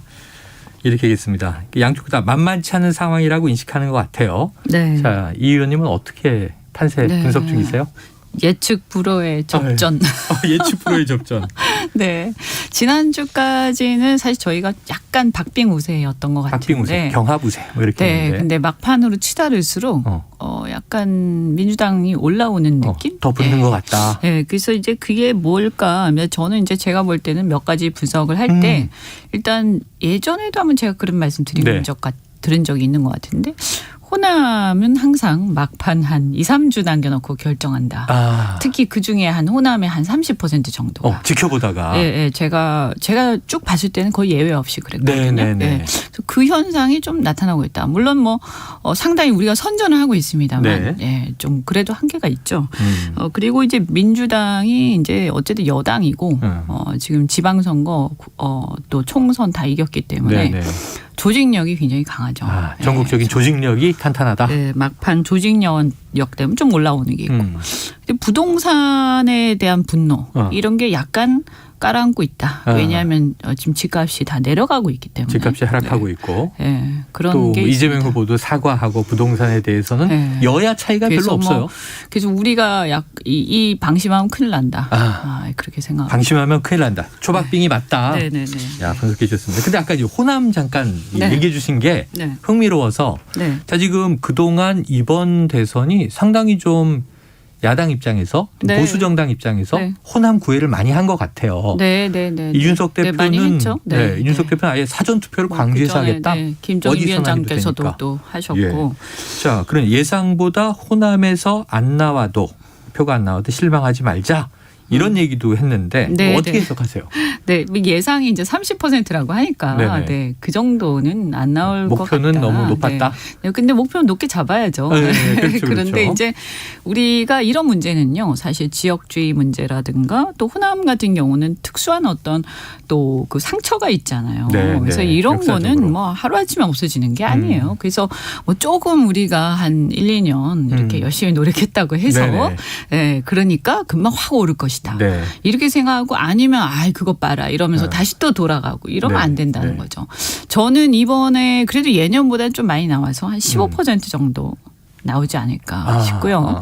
어쨌든 대선에서 10% 넘은 적이 없어요. 네. 보통 박근혜 90% 대통령. 이상 뭐 다 그렇죠. 진보 쪽으로 갔으니까. 그래서 박근혜 대통령 때 아마 그때 한 11%. 두 근데 자릿수. 그때도 분위기 엄청 좋았거든요. 네. 근데 그 정도예요. 그래서 이번에는 제가 볼 때 한 15% 정도 15% 예상을 하고요. 뭐 더 나오면 좋지만 네. 이제 특히 이제 젊은 층에서 약간의 변화가 보입니다. 20대 이대남 중심으로. 네. 그러나 결국은 아직까지는 우리에 대한 신뢰가 완전히 회복된 건 저는 아니라고 아니다. 봅니다. 네. 30% 목표는 높게 잡는 거지만 네, 그래서 그래도 뭐 역대 대선에서는 가장 높은 두 자릿수를 그럼요. 기록할 수도 있겠네요. 그럴 수도 있다라고 기대를 하고요. 네네. 조심스럽게. 뭐 마찬가지로 저는 민주당도 TK에서는 네네. 네, 역대보다는 좀 많이 나올 것이다. 뭐 아니, 그래봤자 오늘 약간의 차이겠지만. 박근형 씨 지지 선언이 너무 재밌어서 네, 네. 저 이제 동서화합을 이룰 후보가 이재명 후보다 이렇게 지지 그렇게 선언이 말씀하셨어요? 나와서 네. 네, 네. 그래서 TK가 고향인데 네, 네, 반대로 이제 지금 국민의힘은 호남구에 네, 또 뭐 뭐 이제 어쨌든 뭐 민주당. 지역주의 이런 예. 게 좀 무너지는 약간 완화되는 뭐 무너진 정도는 아니고요. 네, 완화된다. 완화되는 것 자체는 긍정적인 길게 거죠. 보면 좋은 네, 거죠. 네, 네. 네, 알겠습니다. 자, 이게 사전투표가 예전만큼 변수가 되진 않을 것이다. 이렇게 이제 이 의원님 보신 것 같아서 네. 또 이 코로나 확진자 수 폭증도 그렇고 네. 사전투표에 좀 분산해서 많이 쏠리지 않겠습니까? 그렇죠. 이제 사람이 몰리면 아무래도 좀 뭐 신경이 쓰이니까요. 네네네. 그래서 사람들이 이제 좀 분산해서 나가자 이런 예, 게 예. 좀 있는 것 같고요. 밀집하는 거 싫어해요. 그렇죠. 그래서 과거에는 사전투표하면 젊은 사람들이 주로 나온다. 하고 일찍 또 뭐 당일날은 놀러도 가고 뭐 네. 이런 얘기도 있고 또 코로나 같은 경우에 노인들이 아무래도 더 신경 쓰인다 이랬는데 네, 네. 사실 꼭 그렇지는 않아요. 그래서 노인들도 또 아주 적극적인 분들이 계시고요. 예. 물론 기저질환에 대한 위험 때문에 안 나오시는 분들도 계시겠지만 저는 또 애가 있는 부모들. 예. 어린애가 있는 부부들 또 젊은 그런 부부들. 경우에도 또 좀 약간 주저하게 되는 경우가 있기 때문에 그럼 뭐 저는 그걸 크게 어느 한쪽이 유리하다 이렇게 보기는 어렵다고 보죠. 그렇죠. 사전투표율이 높아질 것 같은데 이 여야 어디에 유불리하다고 보기는 어렵고 섞여서 다 많이 나올 것이다. 네, 뭐 요새 뭐 그리고 한 가지 이제 말씀드리자면 뭐 이제 일각에서 이제 부정투표 뭐 이런 거 이제 그 얘기가 걱정 있더라고요. 막 하는데 좀 개선이 된 걸로 알고 있어요. 제가 알기로는 정서가? 사전투표 그 감시하는 체계가요. 예, 감시 체계가 좀 개선된 걸로 알고 있고요. 어쨌든 어쨌든 부실 관리 이런 건 좀 있었어요. 저 네, 부정선거라고는 아니어도. 제가 말씀드리긴 그렇지만 부실 관리는 분명히 있었거든요. 그래서 그런 거는 이제 선관위가 이번에도 잘못하면 얼마나 또 욕을 많이 먹겠습니까? 큰일 날 것이다. 잘 하셔야죠. 네. 자, 부정선거 우려는 낮아졌다. 부실 관리도 좀 많이 개선됐으니 네. 사전투표 많이 할 것이다. 그래도 제대로 해야죠. 제대로 해야 된다. 감시도 해야 되고. 끝까지. 네네. 또 시민 감시도 중요하고. 네네. 알겠습니다. 자, 내일부터는 여론조사 공표 금지 기간으로 들어갑니다. 그러니까 오늘 여론조사까지만 이제 인용되고 발표되는 거예요. 네. 자, 여론조사에 응하는 것 자체가 이미 선거운동 돼버린 거 아니냐. 또 네. 여론조사는 그냥 민심을 좀 확인하는 지표였는데 네. 이번에 여론조사에 상당히 일희일비해요. 어떻게 보십니까? 여론조사의 영향. 예, 제가 볼 때는 좀 이제 과잉 여론조사도 너무 많고 너무 많이 쏟아지고 네. 그다음에 이거 자체가 이제 거의 진영 대립처럼 돼버렸고 네네네. 네, 사람들이 또 그렇게 인식을 하죠. 우리 그래서 후보한테 낮게 나오면 조작 아니냐 막 이래요. 네네. 뭐 어디는 뭐 어느 편이고 어디는 어느 편이고 뭐 이렇게까지 하고 뭐 저는 사실 그렇게 심하진 않을 거라고 봅니다만. 그렇죠. 예. 과학적인 그런데도 문제. 이제 지금 막 그런 경향들이 있고 또 심지어는요 여론조사에 응하라고 문자들도 돌아요. 여론조사 전화가 오면 꼭 응하십시오. 이렇게 뭐 070으로 시작되는 네. 번호 뭐 이렇게 해서 그래서 여론조사에 빨리 응해서 여론조사를 높여놔야 기세를 올린다 뭐 이런 거죠. 그래서 네네. 양 진영이 뭐 지금은 막 난리에 난리. 네, 난리입니다. 그래서 제가 볼 때 정치 고관여층이 주로 응하고요. 예. 중도층은 여론조사에 별로 응하지 않는 것 같아요. 네, 그런 경향이 있어서 사실 이게 정확한 여론은 까봐야 된다. 네, 다만 이제 추세만 참고하는 정도로. 중요한 얘기를 해주셨어요. 여론조사는 매일 쏟아집니다. 오늘도 굉장히 많이 이제 나오고 있고 또 나올 텐데요. 너무 일희일비는 안 하셔도. 자, 최근에는 또 이제 미디어도 뭐 지상파뿐입니까? 종합편성 채널, 보도 전문 채널, 여기에 또 뉴미디어, 뭐 유튜브 영향력이 굉장히 다양한데 뉴스 소비량이 엄청나게 올라가는 이제 시대가 됐습니다. 뭐 하나 새로운 게 터지면 그 폭발력이 예전보다 굉장히 빠르게 확산이 되는 거죠. 네, 그렇죠. 그러면은 후보들 어떻게 해야 될까요? 조심해야죠. 그러니까 지금 이제 제가 볼 때는 아직도 못 정한 사람이 꽤 있다고 봅니다. 부동층이. 그러니까 제가 아까 말씀드린 것처럼 여론조사에는 고관여층이 주로 응하고요. 이미 정했고. 네, 그래서 거기서 나오는 부동층보다 실제 부동층은 전 더 크다고 느끼고. 부동층은 아예 전화 끊어버리고. 네. 지금 막 어떻게 보면 두 후보의 또 네거티브가 너무 과열되다 보니까 맞아요. 거기에 대한 약간 짜증과 이런 것도 많아지면서 아직 못 정한 사람들이 상당히 있는 것 같아요. 그리고 아마 지난 선거 때도 생각보다는 못 정한 사람들이 막판에 많이 결정한 걸 알고 있거든요. 그래서 이번에도 아직도 못 정한 사람이 많고요. 그래서 사실은 막 내가 투표장에 갈 때 그때 무슨 일이 일어나냐 이게 중요하다는 거죠. 예를 들면 A 찍어야지. 그리고 투표장에 막 가다가 갑자기 이제 뭐 D를 찍기도 하고. 네네네. 그 변심 투표가 있을 수도 있다. 네네. 그래서 뭐 어떤 큰 변수를 안 만드는 게 좋죠. 그러면 이제 그냥 본투표 3월 9일 뭐 확진자까지 포함하면 7시 반 투표 끝날 때까지 어떤 일이 터지냐에 따라서 그냥 이제 이 투표는 선택이 달라질 수 있는. 근데 이제 그게 제가 생각할 때는 이렇게 뭐 그렇다고 네거티브를 막 해서 상대방을 그거 알아 이런 얘기가 아니고요. 본인의 말을 좀 조심할 필요가 있다. 스스로 말을 조심해야 한다. 네네. 그러니까 예를 들면 지금 뭐 어느 양 후보든 너무너무 좋아서 찍는 사람 별로 없어요. 죄송한 얘기인데. 그렇죠? 그래서 마음에 안 들지만 뭐 대안이 있냐 뭐 이래가지고 찍는 상황이라면 차악에 대한 최악을 막으려고 그런 상황이잖아요. 근데 가다가 여기가 더 최악이 될 수도 있는 거죠. 가다 보니까 최악이 될 수도 뭐 어떤 있어요. 행동, 행태, 또 말 이런 것 때문에. 말씀하신 게 맞는 것 같아요. 왜냐하면 상대를 찍어 눌러야지 그러고 너무 공격적으로 나가다가 본인의 이미지가 나빠지기도 하고. 얄미워지면 안 되거든요. 얄미워지면 안 된다. 또 과한 이야기를 해서 실언이 돼도 안 되고. 조심해야 됩니다. 이게 쉽지가 않습니다. 뭐 비호감, 네거티브 또는 검증이냐.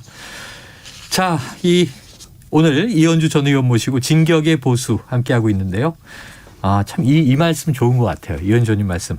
결국에는 위로와 희망의 메시지를 내는 사람이 이긴다. 이 우리 국민들 또 마음 아니겠습니까? 누가 통 크고 누가 정말 포용력이 더 있고 누가 더 품격을 지키느냐 이게 중요한데 자, 앞서서 이제 저희가 우크라이나 전문가 인터뷰도 있었지만 지금 우크라이나의 전쟁 상황이 대선에 끼치는 영향도 있겠죠? 네네, 그렇죠. 근데 이것도 사실은 어느 쪽으로 미칠지 좀 애매해요. 그러니까 이제 일흥 이제 보통 안보에 대한 이런 이제 이슈가 나오면 안보 불안감 때문에 전통적으로 보수에 좀 유리하다 이렇게 많이 생각을 했었는데. 보수가 강하다 이런 인식이 있으니까. 근데 또 한편 제가 사람들 얘기를 들어보니까 평화 관리. 이런 평화적 관리, 이런 이제 현상을 어떻게 평화적이고 안정적으로 관리하느냐가 더 중요하다. 또 이렇게 얘기하시는 분들도 계시고요. 그래서 제가 보니까 좀 층에 따라 다른 것 같아요. 이렇게 남성과 여성이 조금 다른 것 같습니다. 물론 그렇게 일리적으로 이렇게 구분할 수는 없지만 특히 엄마들의 마음은 조금 다른 것 같아요. 엄마들의 마음은 다르다. 또 이제 아들이 장성해서 막 군대 가 있거나 그렇죠. 군대 갈 상황이면 부모 마음은 막 요동치죠. 네네. 그래서 그 엄마들의 마음은 또 이렇게 이 평화 담론, 그러니까 같은 평화인데 이제 반전 평화거든요. 전쟁 자체를 반대하는.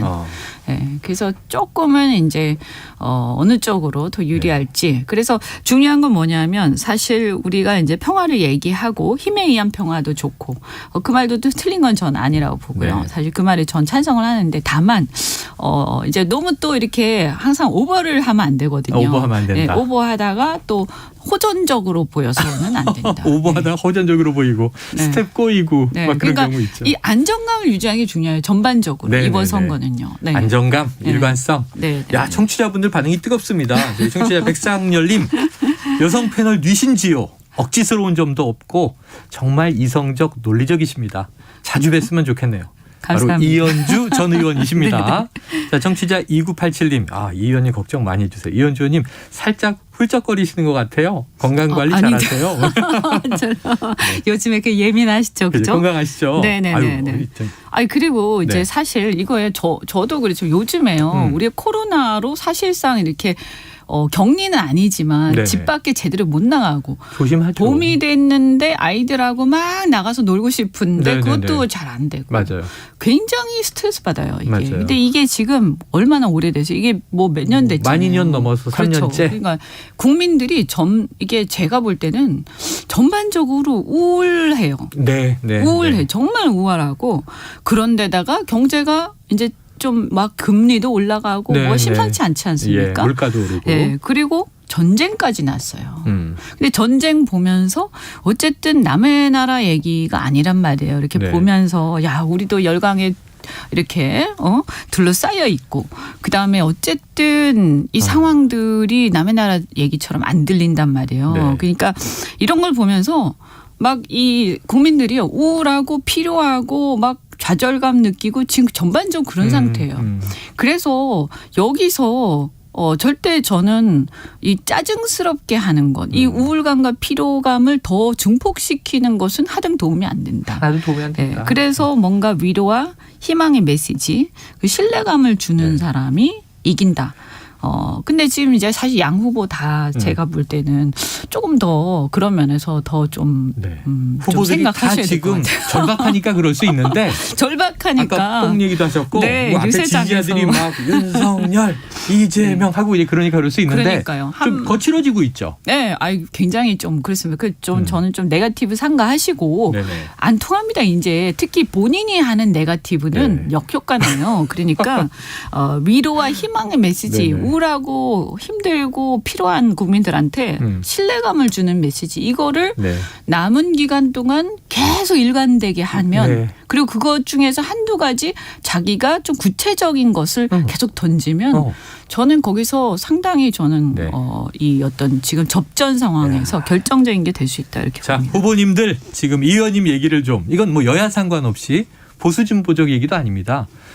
정말 이 자녀 가진 엄마의 마음을 이 의원님이 그대로 전해주시는데 코로나19 3년차 우크라이나 전쟁 상황 지금 우리 국민들은 위로와 희망의 메시지를 받고 신뢰를 주고 싶다. 그런 마음이 있는데 누가 그 표심을 자극할 것인가 지켜보도록 하죠. 자, 국민 통합의 중요성도 말씀을 하셨습니다. 자, 이재명 후보 어제 발언 한번 듣고 올까요? 박정희 대통령 하면 떠오르는 게 하나 있죠. 강력한 추진력, 한다면 한다. 맞습니까? 근데 좀 닮은 사람이 있어 보이지 않아요? 이재명은 비슷하지 않습니까? 대구, 경주, 포항에 저희 외가 식구들이 많이 살아요. 여기 우리 친구들 대구에 많이 와 있죠? 어디 있는지 말하지 마세요. 식구들 동원했다 그럴 테니까. 국정을 정확하게 알아야 합니다. 모르는 게 자랑이 아니에요. 머리를 빌려도 빌릴 머리라도 있어야 됩니다, 여러분. 네. 이재명 후보 대구에 가서 어찌 보면 적진인데 내가 박정희를 닮았다. 네. 보수 여전 사시잖아요. 박정희 전 대통령에 대한 이재명 후보의 평가는 어떻게 들으셨어요? 네. 아니 뭐 이재명 후보가 이제 저 선거 끝나고도 좀 계속 좀 이런 어떤 열린 태도를 유지하시면 참 좋을 것 같아요. 이후도. 네, 민주당도 그렇고. 선거 때만 하지 말고. 네, 어쨌든 박근혜 대통령 탄핵 이후에 박정희 대통령 하면 뭔가 이렇게 막 굉장히 폄하하고 그랬었잖아요. 근데 전 상당히 그게 굉장히 아쉬웠거든요. 그래서 그리고 우리 이제 윤석열 후보 같은 경우도 요즘에 이제 DJ나 노무현 정신으로 많이 강조하더라고요. 않습니까? 저는 뭐 이번 대선에서 상당한 성과다.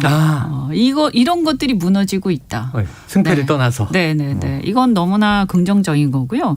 공과를 아주 냉정하게 평가를 하고 네. 특히 공은 저는 가급적 부각을 시켜서 네네. 국민 통합을 위한 그런 지도자들의 어떤 메시지로 많이 활용을 하고 또 우리가 또 사실 세계적으로 내놔도 부끄럽지 않은 아주 자랑스러운 사실 대통령들이 많이 지도자. 계셔요. 네. 네, 뭐 박정희 대통령이나 뭐 네. DJYS 또 노무현 대통령까지 예, 예. 저는 그래서 이분들에 대해서 저는 재평가를 좀 양쪽 진영이 합의해서 네네. 좀 했으면 좋겠다. 공 중심으로. 네네네. 네, 과는 다시는 없어야 되겠지만. 네, 과도 뭐 우리가 이제 반성해야 되겠지만, 역사적으로. 네, 그걸 이렇게 막 감정을 가지고 왜냐하면 네. 피해받은 분들이 아직 살아계시는 네, 분들이 그렇죠, 계셔서 그렇긴 한데 이제 많이 지금 벌써 몇십 년 지났어요. 네, 네. 이제는 네. 좀 더 화해를 이루고 네네. 우리 리더십에 대해서 네. 냉정한 공과를 평가할 때가 됐다.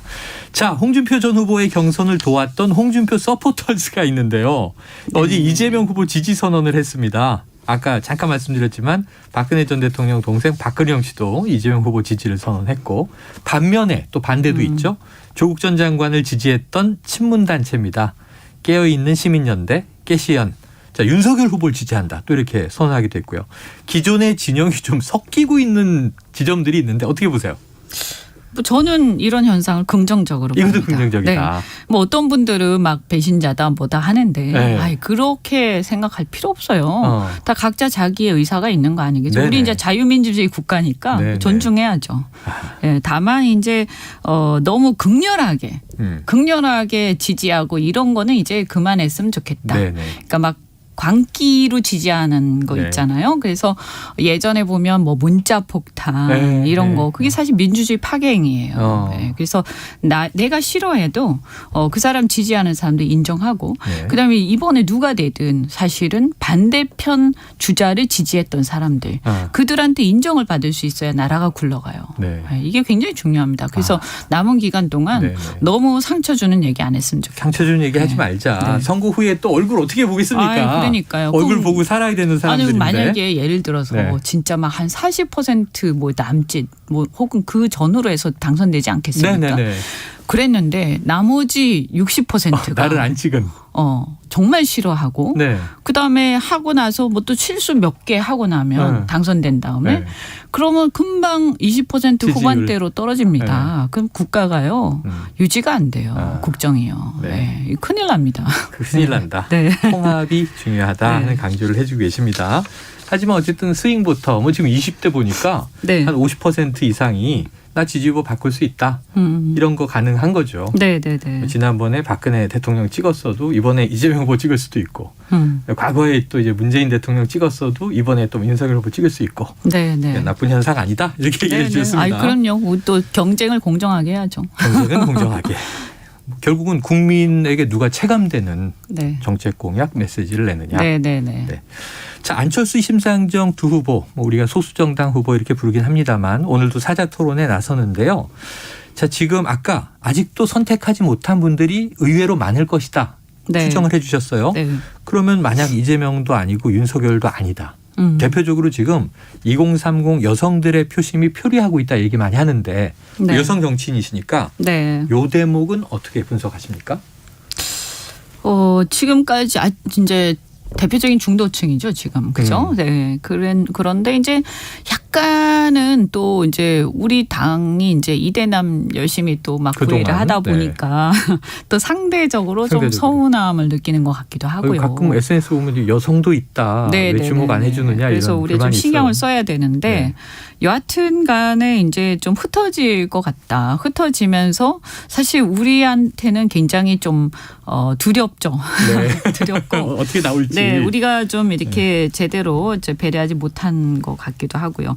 근데 이제 제가 볼 때는 이분들이 과거에는 또 심상정 후보를 많이 지지하셨어요. 네. 근데 지금은 페미니즘이 이제 좀 약간은 이제 좀 그 기세가 이제 꺾였고요. 꺾였다. 네. 네. 그리고 심상정 후보 같은 경우 좀 안타까운 게 이번 대선에 나오신 나오시면서 어떤 새로운 아젠다가 전혀 없으세요. 네, 그러니까 달라진 모습이 전혀 없으세요. 그래서 똑같은 모습을 계속 보여주고 계셔서 2017년하고 그래서 저는 그분은 이제 이대로는 좀 어렵다? 힘들지 않겠나 이렇게 싶고요. 죄송한 말씀인데. 업그레이드가 필요하다. 이제 안철수 후보 같은 경우에는 사실은 이번 지금 같은 경우는 이제 단일화 여파 이거 깨진 여파 때문에 우리 당 지지층으로부터 상당한 어떤 서운함 이런 거를 많이 받고 계시죠. 그래서 좀 저도 죄송하기도 하고 좀 유감이기도 하고 그런데 그런데 일단 그건데 이제 본인 입장에서 보면 상당한 이번에는 평가를 좀 받으셨어요. 지난 대선보다는 존재감이나 그러니까 준비 많이 했다는 또 일단 평들이 많아요. 토론이 굉장히 일취월장하셨고 그다음에 어쨌든 과학기술 강국이라든가 정치교체, 시대교체라는 새로운 아젠다를 제대로 제시를 했어요. 그래서 사실은 이 정치교체 이슈는 어쨌든 뭐 우리 당도 이제 진정성에 대해서는 비판을 하지만 통합 자체를 우리가 거부하진 않잖아요.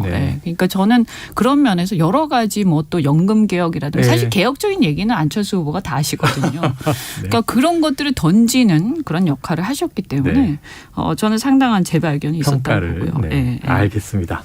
자, 오늘 이제 또 마지막 법정 토론이 있으니까요. 어떤 영향을 끼치는지 지켜보고 자, 이현주 전 의원님의 이 해안을 저희가 좀 계속 시사본부를 통해서 귀를 기울이도록 하겠습니다. 오늘 사실 잘 들었습니다. 시간이 훅 갔어요, 의원님. 네네네. 고맙습니다. 위로와 희망. 이런 메시지 잘 던지면 좋겠습니다. 후보들이 명심하시고 오늘 많이 활용해 주시기를 기대합니다. 고맙습니다. 지금까지 고맙습니다. 진격의 보수 이현주 전 의원이었습니다.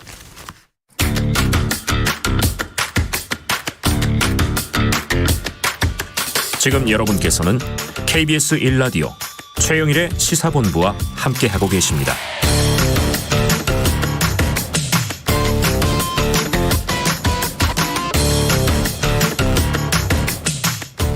네, 시사본부 매일 이 시간 청취자분들께 드리는 깜짝 간식 선물 있죠? 오늘은 바나나 우유 드리겠습니다. 자, 코너 들으시면서 문자로 의견 보내주시는 청취자분들에게 저희가 쏠 거고요. 짧은 문자 50원, 긴 문자 100원이 드는 샵 9730으로 의견 많이 보내주시기 바랍니다. 자, 주간 사건 사고 소식을 알아보는 배상훈의 사건본부인데요. 배상훈 프로파일러를 오늘은 전화로 연결하겠습니다. 배 교수님 나와 계세요? 예, 안녕하세요. 배상훈입니다. 네, 건강하시죠? 예, 건강합니다. 네네. 알겠습니다. 자, 이 넷플릭스에 신작 드라마가 하나 올라왔는데 이 제목이 소년 심판. 저는 아직 못 봤는데 이 주변에서 SNS에 엄청나게 이거 재밌다고 얘기들 많이 하시더라고요. 이게 쪽법 소년 제도에 대한 이야기라고 하는데 자, 대선 후보들도 공약을 내놓은 바 있죠. 예, 그렇습니다. 전체적으로 이제 사실 다루기 굉장히 어려운 사건을 다루는 겁니다. 왜냐하면 소년 범죄는 이걸 제대로 다뤄도 욕을 먹을 수 있고 뭐 어설프다가는 완전히 뭐 욕먹는 그런 주제인 거고 그래서 소년 범죄라고 하는 거를 넷플릭스에서 다루면서 근데 좀 제대로 좀 다룬 것 같아요. 그래서 여러 가지 호평들이 나왔고 또 거기에 이제 주연하시는 김혜수 씨라든가 김무열 씨, 이성은 씨, 이정은 씨 같은 분들이 제대로 찐으로 이제 연기를 하시면서 연기가 좋고. 소년범을 바라보는 다양한 시각들. 예를 들면 김혜수 씨 같은 경우는 엄격함, 김무열 씨는 이제 뭐 어떤 온화함, 그리고 또 이성민 씨는 정치적인, 이정은 씨는 엘리트적인 각각의 지금 우리 사회가 소년 범죄를 바라보는 다양한 측면을 어떤 전국을 팍 찌르면서 들어가는 그런 어떤 드라마로서 그래서 사람들이 많이 좀 논쟁이 있는 것 같습니다. 그러니까 젊고 나이가 어린 청소년들인데 심지어 어린이도 있을 수 있고 그런데 이들을 또 어느 정도 법으로 냉정하게 단죄하느냐 이런 걱정들이 있고 참 저도 이 생각이 늘 교차하더라고요. 그러니까 어느 한 시각을 편들기 어려운 거죠. 그렇죠. 그게 사실은 맞습니다. 왜냐하면 소년 범죄를 바라보는 게 일도양단하기 어려운 측면이 있다는 것이 사실은 진실이죠. 네. 자, 그러면은 우리 사회의 지금 소년범 현황 어느 정도 수준인가요? 전체적으로 통계를 보시면요. 성인 범죄는 1년에 120만 건 일어나고요. 우리나라의 개소자는 5만 3천 명입니다. 그걸 기초적인 통계로 보시고 연간 소년보호 사건이 처리되는 거는 대체적으로 뭐 한 32,000, 35,000, 뭐 38,000인데 2020년엔 38,000에서 작년에는 32,000 좀 줄어들었죠. 조금 여기에 비해서 촉법소년은 재작년에는 뭐 작년에는 그러니까 10,000 안 되고 작년에는 10,000, 뭐 뭐 이렇게 11,000 이렇게 촉법소년은 1,000명 단위로 이렇게 상승하는 추세입니다. 그러니까 소년범은 줄어드는데 촉법소년은 증가하는 추세다. 이렇게 그렇죠. 이제 들리는데요. 지금 촉법소년이 지금 만 13세 기준이죠? 예, 14세 미만이니까 13세까지죠. 10세부터 13세까지. 14세 미만. 야, 촉법소년. 그러니까 이제 범죄 정황이 확인되더라도 법적 처벌에서 예외로 보는 대상들입니다. 그렇죠. 나이가 어리다. 보호 처리만 될 수 있는. 예. 네, 보호 처리만 된다. 보호 처리만. 어떤 처벌을 받는 것이 아니라. 자, 소년 사범은 하락하고 촉법소년 처리는 증가하고 있다. 자, 지금 이 드라마 말씀하셨는데 그 내용의 모티브를 보니까요. 그 가장 충격적이었던 이 현실 속에서 인천 초등생 살인 사건에 이제 모티브가 들어있는 것 같더라고요. 예, 그런데 이게 미성년자이기 때문에 법정 형량이 제한이 됐던 사건이죠. 그렇습니다. 주범인데도 살인의 주범인데 아주 잔혹합니다. 네네. 잔혹한 살인의 주범인데도 불구하고 최고 형량은 20년밖에 받지 않았고요. 최고 20년. 그게 이제 이 소년 심판 그 에피소드가 뭐 몇 가지가 있습니다. 여러 가지 사건이. 사건, 예. 청소년 회복 사건, 또 시험지 유치 사건, 뭐 무면허 운전 사건 같은 것처럼 이 드라마 상에는 6가지 에피소드가 있고. 그 중에 메인 처음에 나온 것이 아까 말씀하신 인천 초등생 살인 사건. 저희들은 동춘동 살인 사건이라고 합니다. 네네네. 네. 참 그렇게 굉장히 잔혹한 범죄였는데 이 미성년자이기 때문에 최고형을 받아도 20년이었다.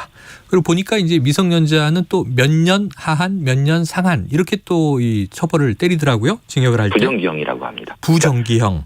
부정기형. 그래서 네. 3년에서 5년 뭐 이렇게 되면은 3년이 기초고 나머지 5년은 그 어떤 성향을 봐서 네네. 5년까지 갈 수 있는 이렇게 부정기형을 처리합니다. 그럼 형량 기간 동안 뭐 모범적으로 있다든가 그렇죠. 하면은 이제 최저로 이제 풀어주기도 하고.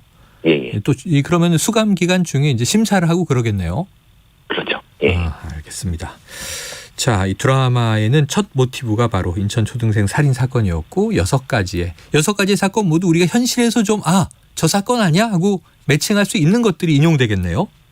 주로 이제 뭐 제가 말씀드리면은 시험지 유출 사건. 시험지 유출. 네. 예. 그리고 떠오르죠. 미성년자 무면허 사건. 운전을 했는데 무면허. 예. 그리고 뭐 집단 성폭행 사건. 네. 아동 보호, 그러니까 가정 폭력 사건. 이거는 뭐 한 몇 년 사이에 무슨 사건이면 금방 아실 수 있는 사건이에요.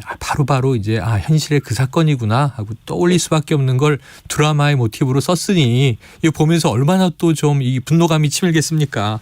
그렇죠. 자, 최근에는요. 울산에서 무려 20회의 절도를 했는데 이게 잡히면 저 촉법소년이에요. 이렇게 얘기하는 뻔뻔스러운 태도가 현실에서 나온 겁니까? 예, 그렇죠. 실제로도 멀리 울산까지 갈 필요 없고요. 네네. 고향에서 제가 사는 고향에서도 여기 경찰서가 한 3개 있는데 제가 아는 후배들이 너무 골치 아파하는 겁니다. 그러니까 여기 렌트카에서 차를 훔쳐갔고 거의 매일 훔쳐갔고 잡으러 가면은 나 촉법소년이다. 어떻게 할 건데? 이렇게 얘기를 하는 정도니까. 면허증도 딸 수 없는 아이들인데. 청소년인데. 그냥 훔쳐갖고 돌아다니면서 뭐 강원도 놀러 다니고 뭐 놀러 다니다 잡히고 나 촉법소년이에요 해버리니까 황당하죠. 사람들을 다치고. 최대한 이 범인들을 잡아서 확인이 되면 보호 처분밖에 못한다는 거죠? 그렇죠. 그 일정 기간 보호받고 또 풀려 나오는 거고요. 최대 소년원이 2년입니다. 최대가 2년. 예, 최대 10호죠. 보호처분 10호인데 실제로 이렇게 많이 하는 경우는 거의 없습니다. 자, 구체적으로 궁금합니다. 현행 소년법상 처벌 기준은 어떻게 돼 있는 거예요? 소년법상은 10세 미만은 어떤 범죄를 저질러도 조치를 취할 수 없고요. 14세 미만은 촉법소년이라서 이거는 보호처분만. 10호까지 있는 거고 최대가 10호. 1호부터 10호. 1호는 그냥 훈방이고 뭐 이렇게 어떤 시설 같은 데 위탁하는 경우도 있지만 소년원이라고 하는 거 10호 2년이고요. 2년 최대가. 그러면 그 위에는 이제 처벌을 받을 수 있는 거고. 네. 그럼 이제 몇 개월, 몇 주, 이렇게 보호 처분이 끝이겠네요. 자, 자, 현행 촉법소년 기준을 보니까 1958년 이후 그대로라고 합니다. 64년째 같은 법인 셈인데, 자, 그때 청소년, 지금 청소년, 또 사회 환경이 완전히 다르고, 자, 대선 후보들 촉법소년 손질 공약 어떻습니까? 사실 좀 실망스러운 게 많습니다. 왜냐하면 이재명 후보 같은 경우는 촉법소년 연령 하향을 말씀하셨는데, 네네. 구체적인 말씀 안 하셨습니다. 며칠, 나이가 몇이 이제 하향만 하겠다. 그러니까 더 내리겠다. 예. 윤석열 후보는 12세까지 말씀을 하셨고요. 만 12세. 예. 근데 정의당 심상정 후보는 하향은 반대. 하향 반대. 예. 이거는 법으로 어떤 형태의 그 연령으로 잘라고 할 수 있는 것이 아니다. 말씀하신 거고. 네. 안철수 후보는 윤석열 후보랑 기회를 같이 합니다. 12세 하향. 그 차이는 분명히 존재합니다. 그러니까 다만 지금 이제 이재명 후보라든가 심상정 후보가 이제 하향하지만은 조금 특이한 건 심상정 후보의 하향은 반대하지만 어떤 다른 대책이 필요하다. 이런 부분까지 했는데 그 대책이 사실 실제로는 어디까지 갈지에 대한 말씀을 아주 명확하게 말씀하시지 못하고 있습니다. 이게 또 일부 전문가들은 처벌이 능사가 아니다. 오히려 교화 프로그램을 강화해야 되는 거 아니냐. 자, 심상정 정의당 후보는 보니까 뭐 진보 후보니까요. 아동 인권을 후퇴시키는 행위는 반대. 이제 이런 것 같고요. 그럼에도 불구하고 지금 아까 말씀드린 대로 50여 년, 반세기 동안 법이 안 바뀌고 청소년들의 인식, 사고방식 달라졌고 사회 환경 달라졌고. 그럼 배 교수님은 한 어느 정도가 적절하다고 보십니까?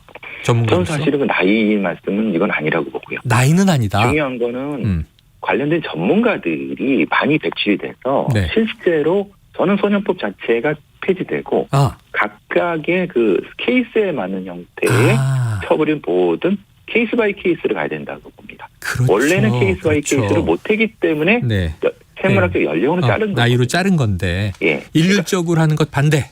그렇죠. 왜냐하면 그렇게만 안 되죠. 이제는 여러 가지 역량도 늘어나고 확대되는데. 그렇죠. 알겠습니다. 그 부분이 사실은 좀 어려운 부분입니다. 왜냐하면 돈이 많이 들어가요. 쉽게 말하면. 돈이 많이 들지만 우리가 선진국인데 바꿔나가야죠. 알겠습니다. 배상훈 프로파일러 오늘 이야기 의미 있었습니다. 고맙습니다. 감사합니다. 예, 사건본부 여기까지고요. 오늘 바나나 우유 받으실 분 7384-1090-4887-7946-2987-8632님입니다. 자, 저는 내일 12시 20분에 다시 찾아뵙겠습니다. 청취해주신 여러분 고맙습니다.